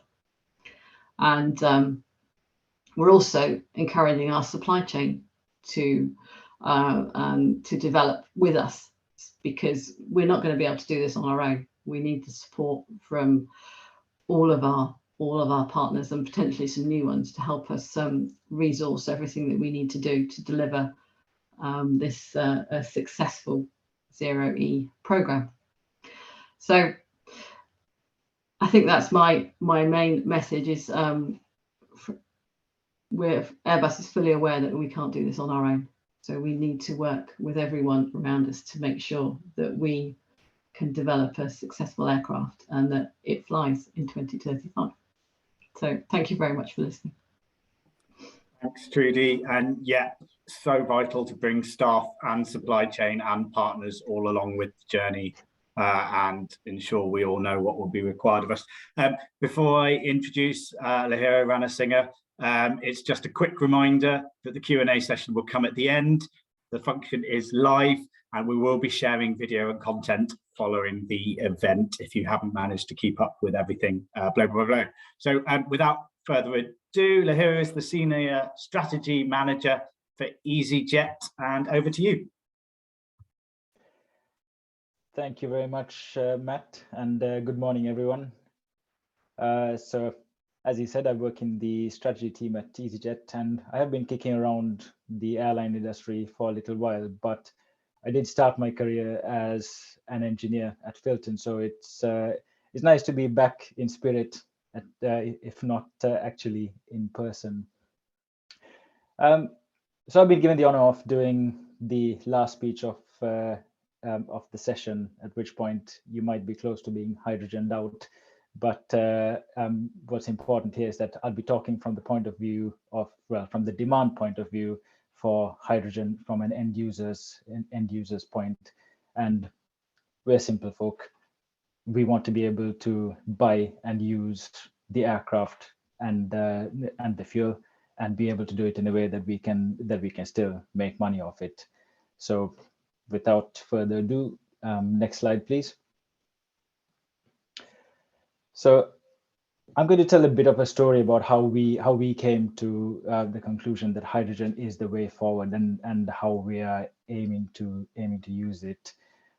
I'm really stating the obvious on the left when I mentioned the fact that it's very clear that that climate change is happening all around us, not just from a scientific point of view, but it's there for us to see. The impacts are visible on news every day. Clearly, this is not something that's happened overnight. It's been happening for generations, but we have seen a very big change in the near term, in the last 2 to 3 years, in terms of the urgency to do something about it. And we have seen this across the board, from people like you and I, from the consumer's point of view, We've seen governments ramping up their activity, and crucially, from investors' point of view, we've seen a massively increased focus on the on the climate tackling plans of any large companies when it comes to securing finance. So in terms of sustainability, it's gone in the last few years from being kind of the noble art to flying right to the top of the chain in terms of the decision-making process. And it's not an accident that you have a strategy guy talking here about what we're doing here, because sustainability has really gone mainstream, and that's as a result of the changes in the environment in which we're operating. Now, as I've said, the sticks have definitely got bigger and they've got a lot pointier. In terms of incentivizing, that is leveling the playing field somewhat. I'm not going to get into it in detail here, but there is, we believe, a lot of scope to incentivize and provide the other end of the incentivization in terms of the carrot to really supercharge this process. Next slide, please. So sticking to the theme of stating the obvious, clearly fossil fuel combustion has been one of the major culprits in terms of driving greenhouse gases and climate change. The problem we have in my industry is that pretty much all the aircraft that we operate run on fossil fuels, and that means that going forwards, we really have to learn how to fly better and smarter and greener if we are to keep the industry running and keep air travel democratized for everyone, as we've managed to do through 100 years of innovation and development. I'm going to use a bit of a cliche here, but the term that Henry Ford apparently used, that before the car came along, all that people wanted was a faster horse. As an industry and as a company, we really are trying to look way past that horse right now. Next slide, please. We've already had the alternatives to fossil fuels mentioned both by Airbus and FlyZero, so I'm not going to spend too long talking about this. But like I said, from the point of view of the end user, we've got to be able to use it, and we've got to be able to make money out of it. And it's clear that there's no silver bullet solution to aviation and climate change. There are some solutions, not a lot, 3 to be precise, and there are pros and cons of each of them. Sustainable aviation fuels, we've talked about it plenty. It's been around for a long time, but as Alan alluded to as well, in all the time that it's been around, we still haven't got to the kind of scale as yet that it would need to be at to become mainstream. Batteries, they're getting better and better every day, and just a couple of weeks ago, I saw that Mercedes has a prototype vehicle that can do 1,000 kilometers on a single charge, but it looks highly unlikely that they'd be able to scale that up by 100 times, fling it into the air and keep it going from London to Berlin anytime soon. So that then leads us to what we're all here for today, and hydrogen. And 2 ways to use it, burning it in a combustion engine or in a fuel cell. And in terms of how we think about it, there are 2 really, the key with hydrogen is to us that it is not a single-use fuel. If we were looking at this and thinking, right, hydrogen is the future for aviation, but it isn't for anything else, the cases wouldn't really stack up. The beauty of this is that hydrogen really has the potential to be this multi-use fuel that can really be the mainstay of hard-to-abate sectors that require a huge amount of energy going forwards and be a big part of their decarbonization plans. So that's fundamentally one of the reasons that lead us to it. And then the other two elements really in terms of what we pick are, 1, what's the cleanest option? Almost childishly simple, cleanest is best. But it's not necessarily that the cleanest options are practical. So then we've got to overlay on that what we can actually do with any of these energy systems and the propulsion systems that they power. And next slide, please. starting with the green credentials, clearly starting from the bottom, the hydrogen fuel cells, again, Airbus and FlyZero have talked about it already, and they're much better qualified than I am to do so. But the cleanest option with the hydrogen would be the hydrogen to electric fuel cell, which would allow us to almost completely remove the climate impact versus kerosene combustion. Hydrogen combustion, not quite as good because you still get some emissions, but we're still talking about the potential for around 75% reduction in the total impact, and that is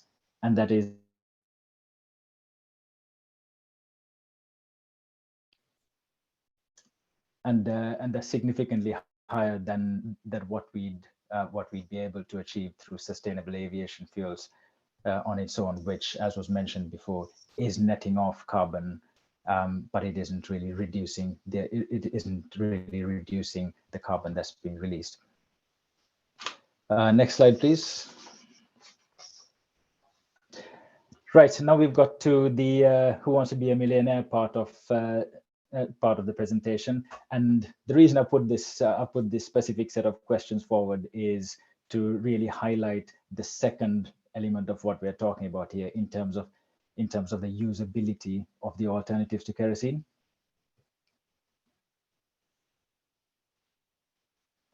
So an A320 that we operate right now, you can carry at a max around 18 tons of kerosene, and you could fly it from Bristol about as far as Dubai. Now, if instead you had 18 tons of batteries on it, how far do you think you could get from Bristol?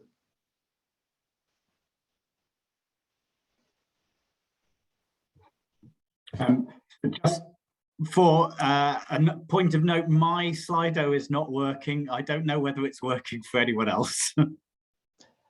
That's fine. I'll just crack on then, Matt. The answer to that is that with 18 tons of batteries, you could probably get it about as far as Brighton, and probably recommend that you stop at that point.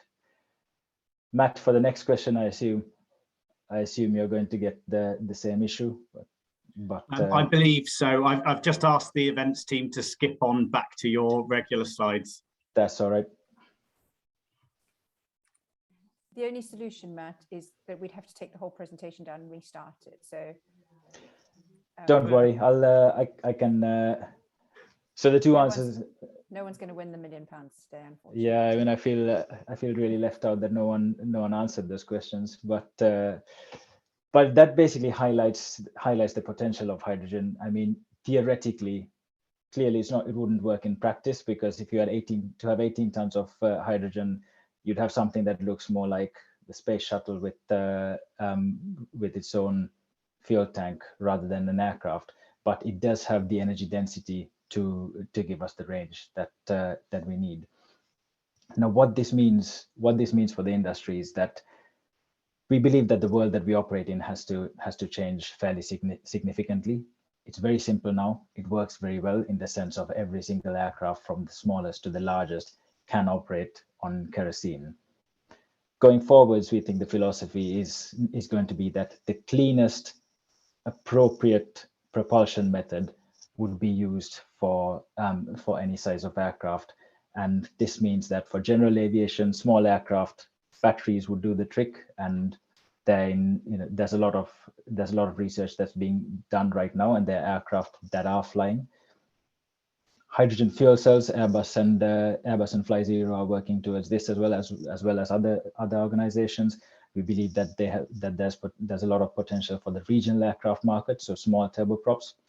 But when it comes to our size of aircraft, that's around the 200-seater mark, we really see hydrogen combustion as being the way forward, at least up to the 2050 mark, which is the point at which we want to have reached net zero as an industry.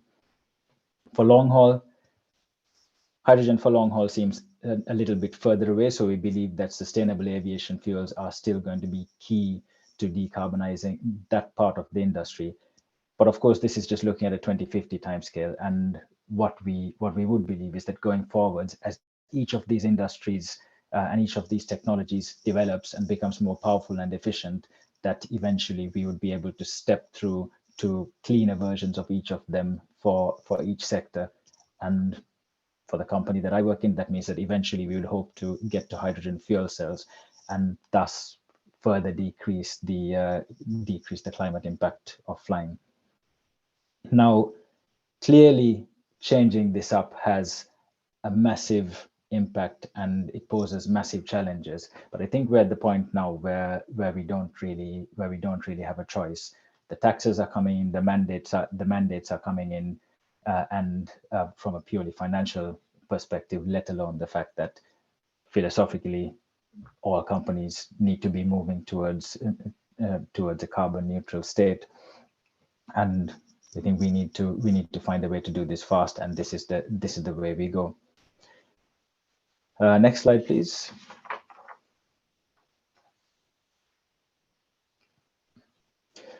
So I have been talking about hydrogen as if this is something that's been dreamed up in the last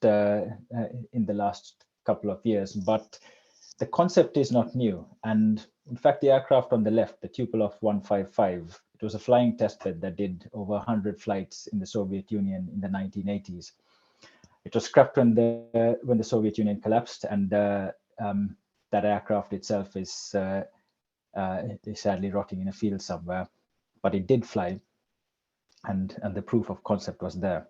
The cryoplane on the right, that was more of a paper aircraft design, so a concept that was never produced or flew, but it was deemed that it is feasible from a technological point of view. But at the time in the early 2000s, when it was being looked at, it wasn't deemed to be commercially or operationally viable because of the limitations in the supplies of hydrogen and the cost of it. But this is what has changed significantly between then and now, because at this point in our history, we have that awareness, and like I said at the start, a massive amount of focus now on decarbonizing industry in general, not just aviation.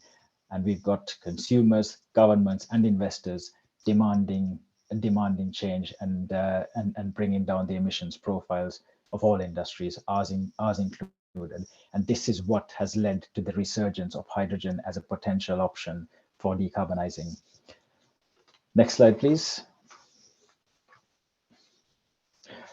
I have borrowed a few pretty pictures from Airbus and FlyZero, but clearly we're seeing projects gaining momentum over the last few years. And we at Easyjet, we have been on this journey for a couple of years now. And we think that over the last year, we have actually seen a lot of progress and a lot of development that has started making us more and more confident about the viability of these aircraft and the possibility of these being a key component of a decarbonization trajectory that takes us to 2050. Next slide, please. Now, we've been talking about the aircraft so far, and that's really from our point of view, that's what we are most interested in. But the aircraft comes in at the end. We're just the end user. We want to be able to fly that, to refuel that aircraft and fly it without any problems. But of course, we need the hydrogen to be at the airport. And crucially for us, we still need to make money out of this. And everyone in this ecosystem does have to have a financial business case for it. And for that to happen, really, we think the key is scale, scale, and scale. Because we need the supply to be plentiful enough, and we need the infrastructure to be there for us to be able to use it in a way that's both operationally and commercially viable. And for this, the ecosystem becomes key. And we really need it to be in place by the time the aircraft start arriving on the scene in hopefully in the mid-2030s. Now, how does that translate into skills? From our point of view, again, we're the end user. It's really very operational. And for us, we'll need the pilots, of course, but in terms of the handling of the hydrogen and the new technology, it's all about the ground handling, about the ground handlers and the engineers who will make sure they keep the aircraft in tip-top shape. Now, hydrogen, again, clearly has very different safety challenges compared to kerosene that we've got used to. So really, what has to be done is we need to rewrite the rule book in terms of how it's handled in an airport environment in a safe way, while still making it simple enough to run a commercial operation. And we think there's a lot we can do right now on that. Actually, the aircraft are coming in a number of years' time, but what we are trying to do is to do whatever we can to understand how we use the fuel before we actually get to the point where the aircraft are flying on it. And we've got a great partnership with Bristol Airport. We've already been doing some trials with for the last few months with electric ground equipment. We are investigating the possibilities of also introducing hydrogen-powered ground equipment for the purpose of using it in that airport environment, and then understanding and ironing out the kinks.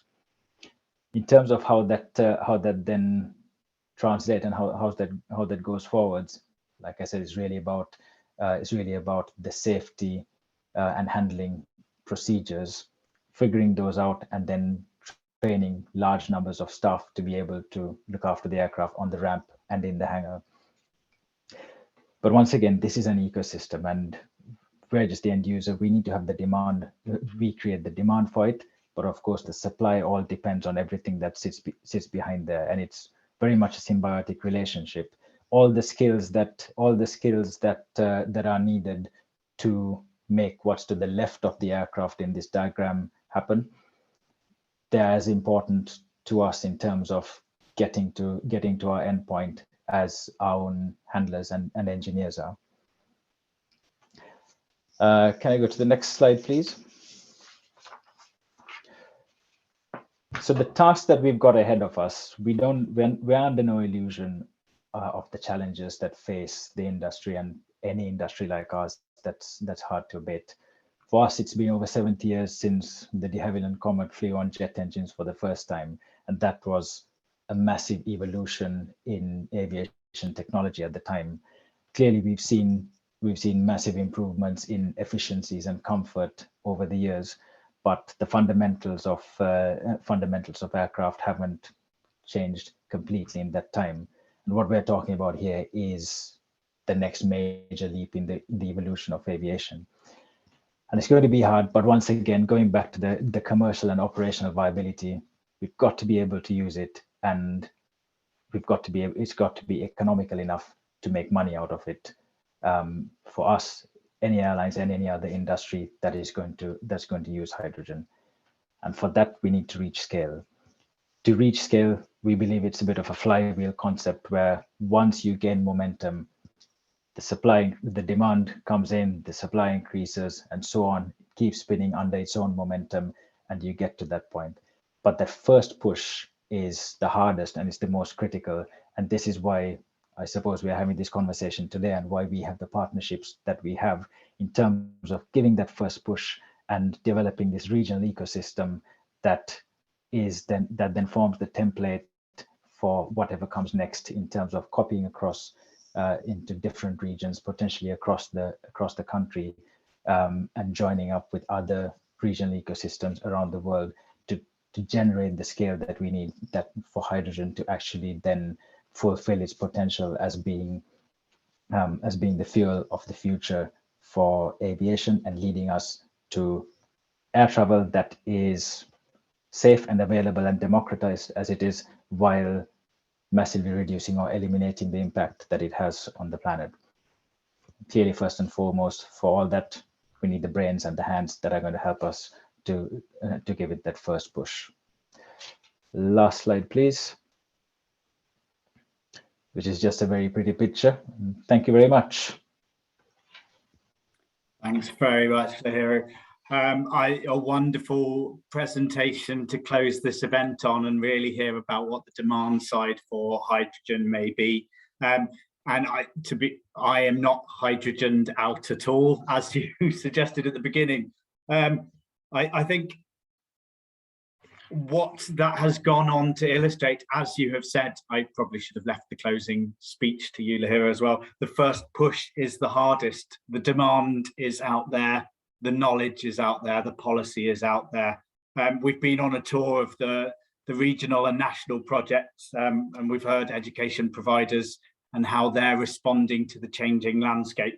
And then we've worked our way through the aerospace sector, from the infrastructure and storage and logistics, through manufacture of aircraft and how that may change and what that will mean for workforces, and then into operation and demand.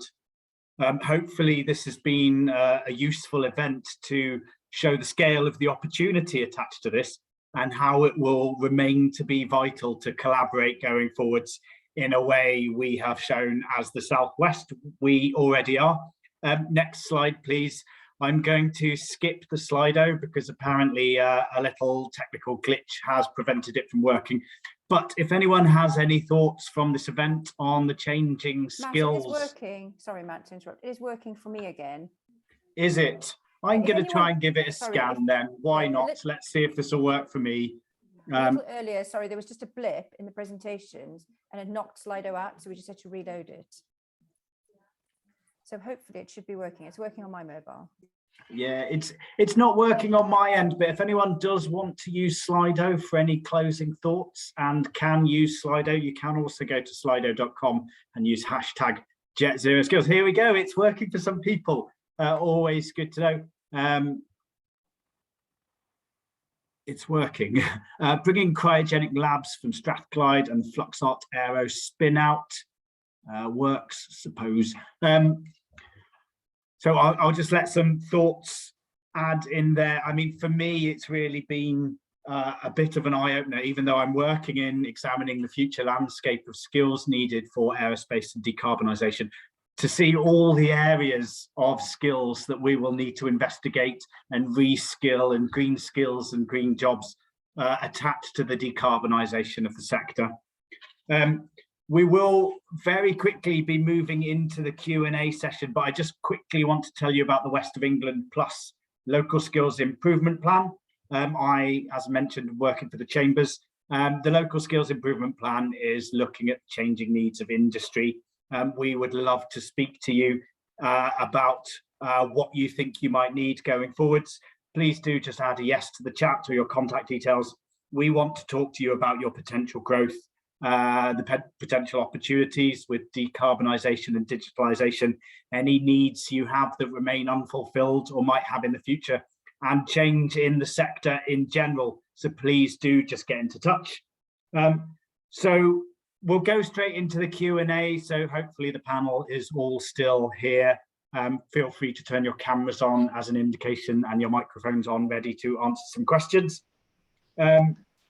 So I'm just going to bring up the question panel, and I know some have been answered already.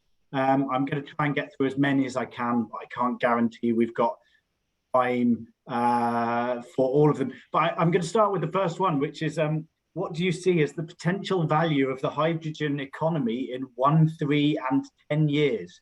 And Katy, you asked for the whole hydrogen economy or the market for hydrogen aircraft.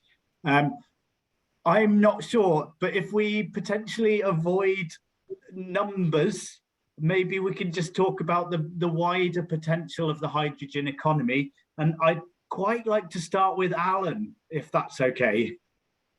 Oh, wow. Well, if we're not putting numbers to it, I mean, we're obviously starting at an airport because of our relationship with the CAA, and we see creating airports as, you know, a regional center around the development. But very quickly, we're already involved with several of the UK rail enterprises, and on the export side, you know, we're dealing with Australia and very shortly Canada, and the markets for, you know, this extension into other industries that absolutely see hydrogen as a necessity, and specifically rail, where they can't go to electrification but have to replace their diesel locomotives.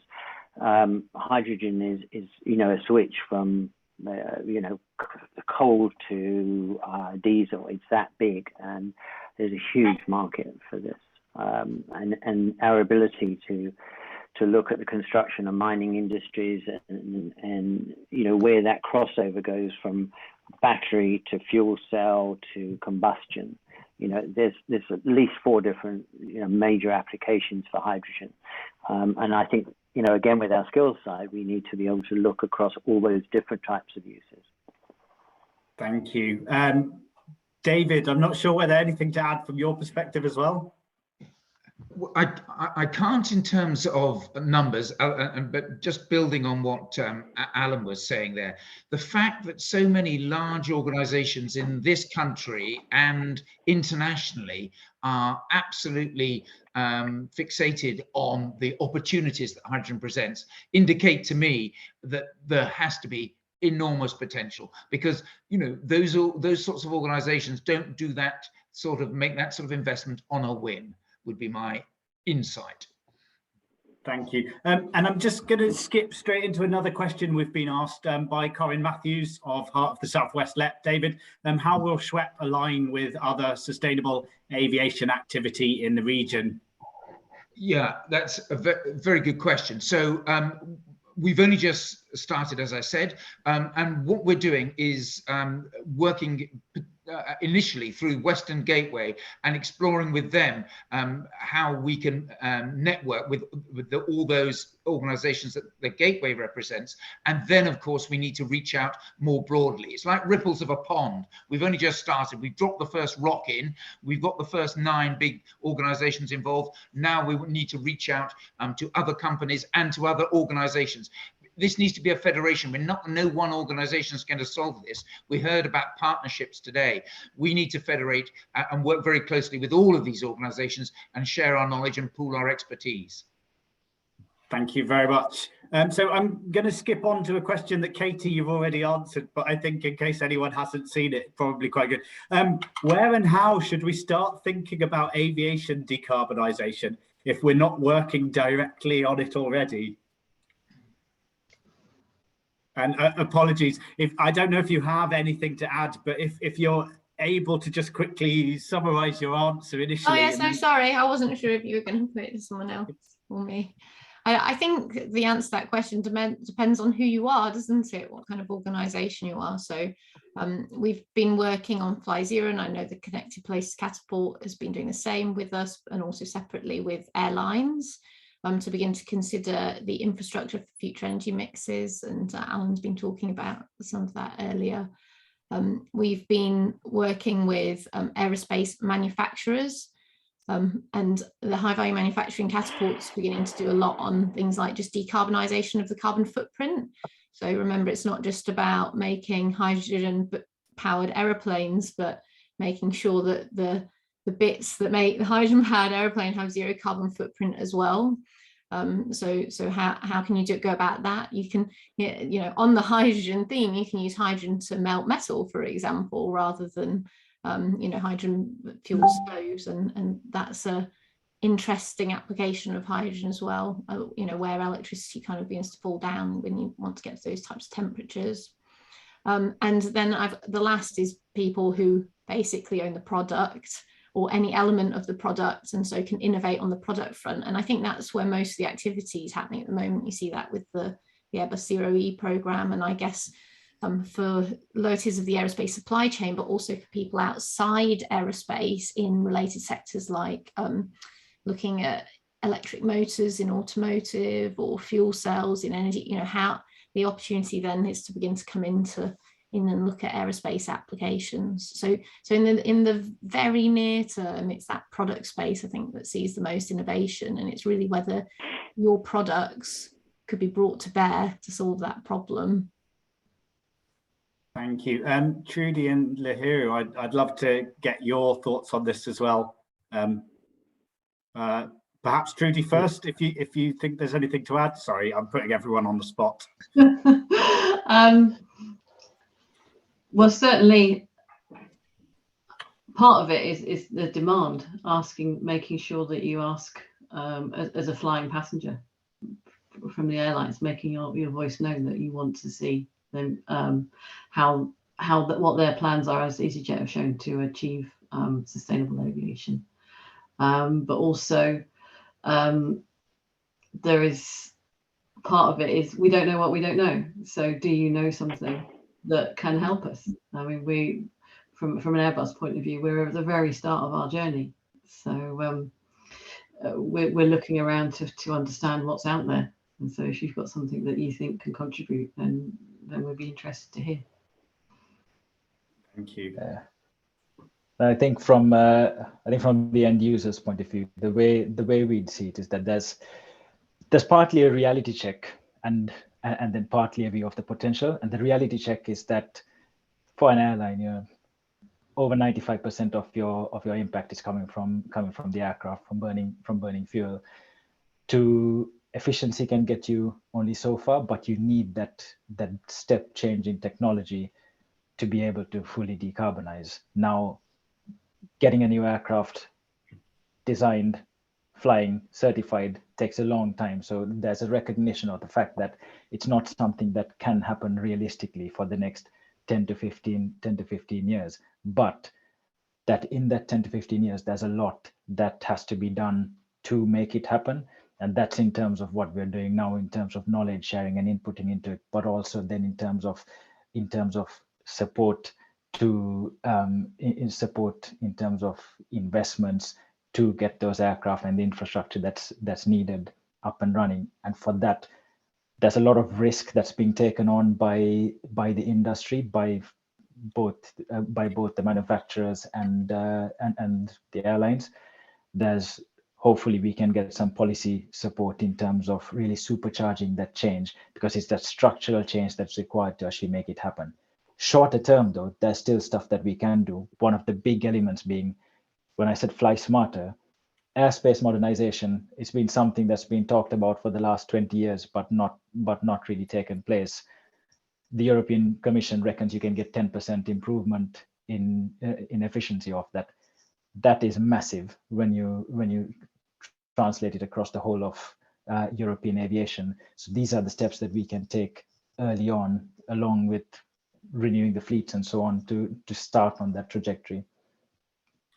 Thank you. And I was hoping Claire Arbery would be here as well, but I think she's dropped off. But of course, if you know of any changes to your workforce that you might require, please do come and talk to your education and training providers and the people in the local skills improvement plan team. I think I'm going to switch on to the next question. I'm sorry, we don't have time for everyone to answer every question if you have thoughts, but we can add anything else towards the end. I'm going to a question from Gary Hewins. Katy has answered this already, but I think it's quite an interesting question.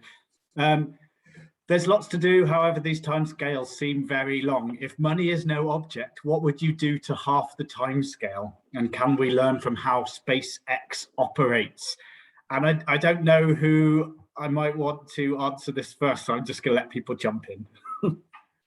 That must be a question for Airbus, but I'd be happy to have a go as well. Yeah, I think a lot of what's holding us back is people having the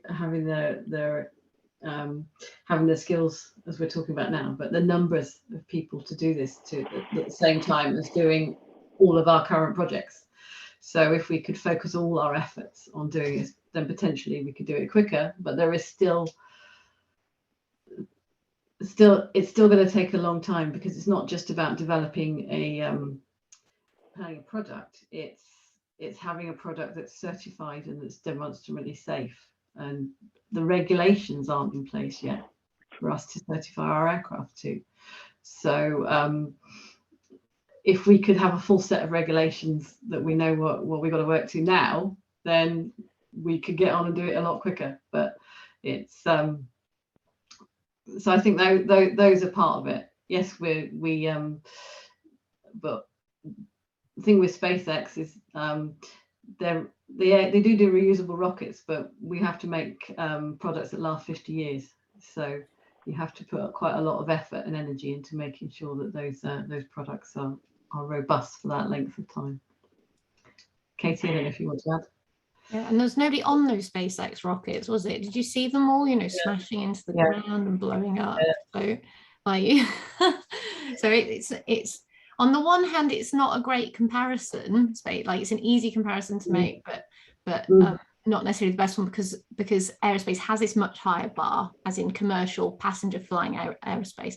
On the other hand, it's a brilliant challenge because I sort of think that the community is able to hide behind that a little bit. Yeah. You know, the innovation was faster in the 50s and 60s, and certification didn't slow things down, but there was a higher death count, and that's not great. We don't want to be in that situation. So it's kind of about I don't know, there's more money would help. I think a kind of learn by doing type activity on skills, that like R&D. Bethany was talking about R&D programs as a skills sandpit. Let's be conscious that, like, you know, we're going to have to bring in people who are totally fresh and just give them the opportunity to try and learn as we're going really, really quickly. And that could be done initially slightly separately, you know, from the kind of central strand of activity. So that's one option. We've spoken, we're going to talk about things like a hydrogen technology center, which could be a cross-sector place, sharing skills around things like hydrogen handling. Yeah, there's absolutely loads to be done. You could use digital and simulation to go faster. I know Airbus talk about testing early, don't you? So yeah, well, that's why we started building our trial rig, our test rigs now, building so that we're ready for when we have to. We've got a design that we can actually test. Thank you. Does anyone else have a thought they'd like to add? I think, Alan, you just put your hand up. Yeah, we're in a very unusual. I mean, I've been around disruptive technology for too many years now. I've got too many grey hairs, but we're in a very unusual situation. You don't normally see the alignment of the social acceptance, which has come out of the desire for saving the climate and climate change, and a willingness to pay something more for contributing to that. Governmental policy as coming in as strongly as it has towards emissions and environmental changes, and industry being pushed not only from profit but from other requirements, TCFD. You very rarely see that alignment of those three entities come into being when you have a new technology. That said, we don't have much visibility. These are great long-term programs, but if you want to buy a Tesla, sorry, not a Tesla, but a Toyota Mira hydrogen car, you've got to go to Swindon to refuel it. There's nothing west of Swindon, that's delivering hydrogen right now. And we need to have some visibility and some things that people can actually see. And that's my concern, is that we've got great discussions for long-term plans. And we need to see some applications to where the public can see that there is actually movement in this way. Yeah, it's a great point, Alan. It's really chicken and egg, isn't it? So like until people kind of see it and think, oh, that's real, hang on a minute, then you don't get that critical mass of activity, really. No, and aviation has an opportunity, and one of the questions that having operated airports, master planning is a very long-term effect when you're deploying assets. And are we going to see, with the likes of Zero Avia and sub-regional electric aircraft, a change in the hub and spoke process in aviation? Are we going to see, affordable short haul that takes us back to the 30s and the 40s? And so what's the infrastructure of airports going to look like going forward in 2015, 30, in 10, 15, 20 years? And for the smaller regional airports, are they suddenly going to have a new role?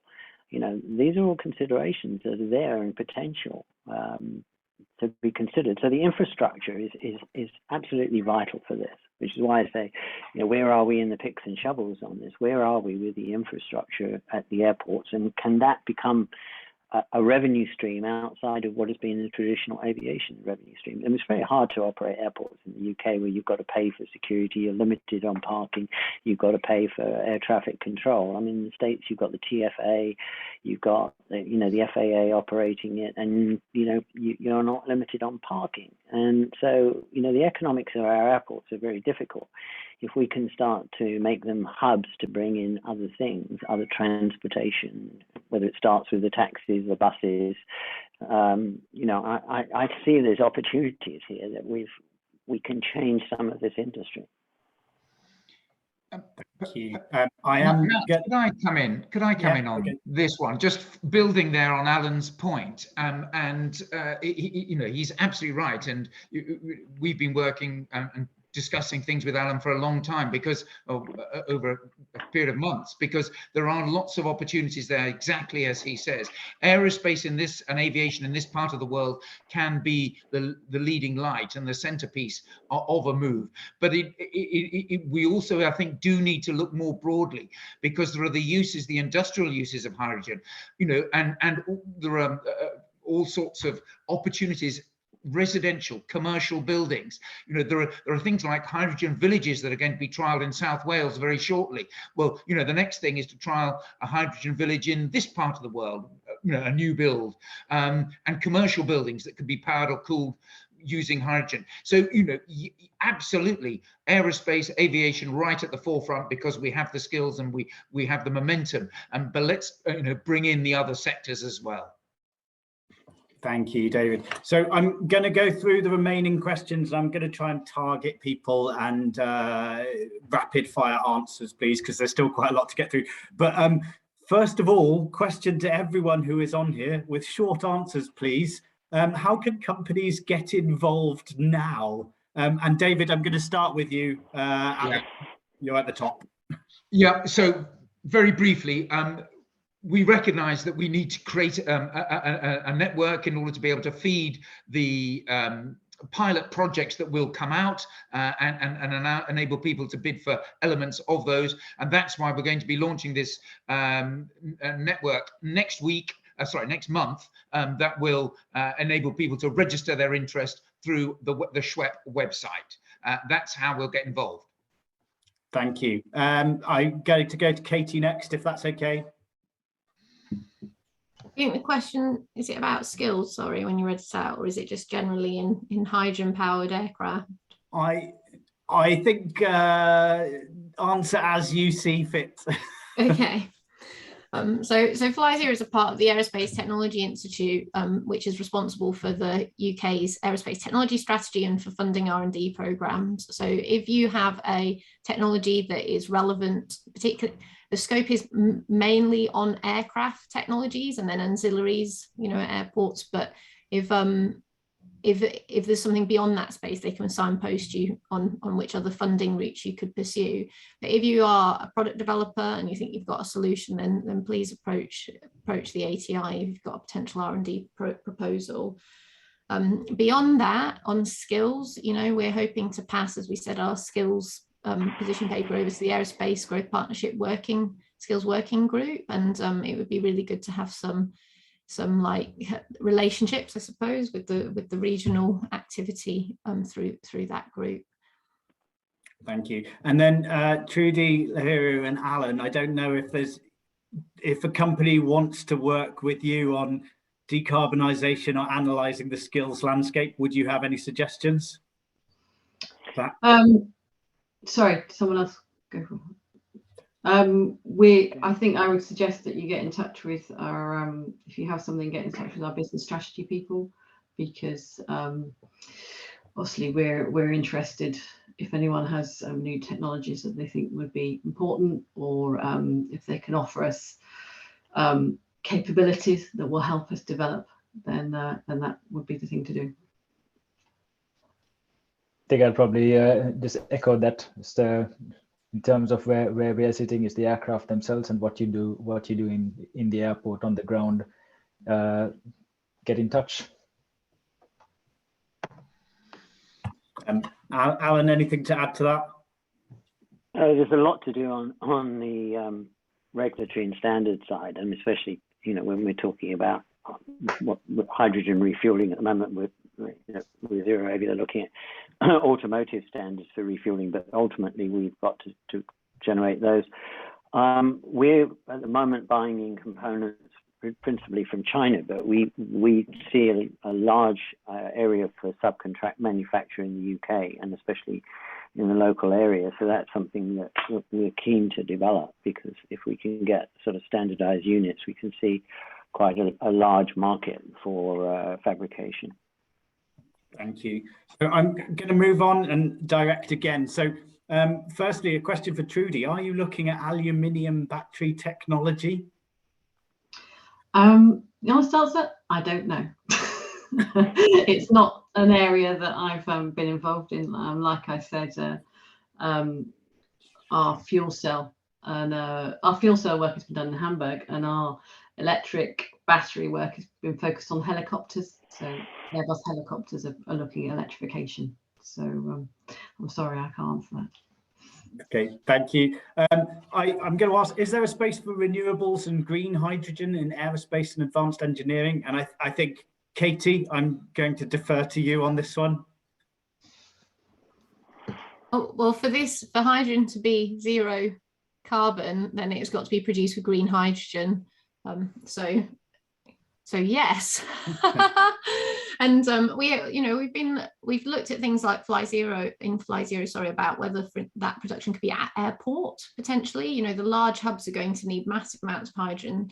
If they were by the sea, you could do electrolysis of water and then turn that into hydrogen locally. That's not necessarily hugely likely. It all depends on different economics, but there are options like that. The UK's hydrogen strategy actually has a much more integrated view. So their proposal is to ramp up the supply of blue hydrogen, which is derived from fossil fuels and in the near term, and then green hydrogen. And part of the reason for that is the chicken and egg situation that Alan kind of referred to in a different context earlier, where if there's no hydrogen available, then the technology can't come online. And also because they think that obviously the challenge on renewable energy as a sector is massive, and so they're going to have to scale up that and other sources, non-carbon sources like nuclear, and prioritize that for the very near-term needs, like the massive automotive transition that's going to happen. So hydrogen in the very near term might be blue, but hopefully as soon as possible we can get hydrogen to be zero carbon footprint as well. Thank you. And can I just check for everyone else's perspective, there's a space for green hydrogen and renewables? A thumbs up will suffice. Yes. Yeah, I can see all nods. Okay, so right, my next question is going just to Katy and Alan, and very brief answers because I will probably have to close after this one. So how much change do you perceive in existing roles to the creation of new jobs? Huge. The logistics change on this is immense. It's not just swapping out a fuel. I mean, putting aside aviation for a moment, just with rail, we know working with the rail operators where they refuel a diesel train once every 3 days and get 1,500 kilometers, they're going to get 600 kilometers out of a fuel cell hydrogen-driven train. So now you have to change all your signaling, your rotors, your infrastructure. How do you move, whether it's hydrogen or ammonia, but whatever, safely into those urban environments? So the whole skills side of this is immense. And the education just in the financial services, how do we support the cost of all of this? Are the financial services industries understanding of this? We've got to create a completely new matrix for this, for funding. Been there before in other industries, but it takes time to catch up. So this is the complexity of this is huge.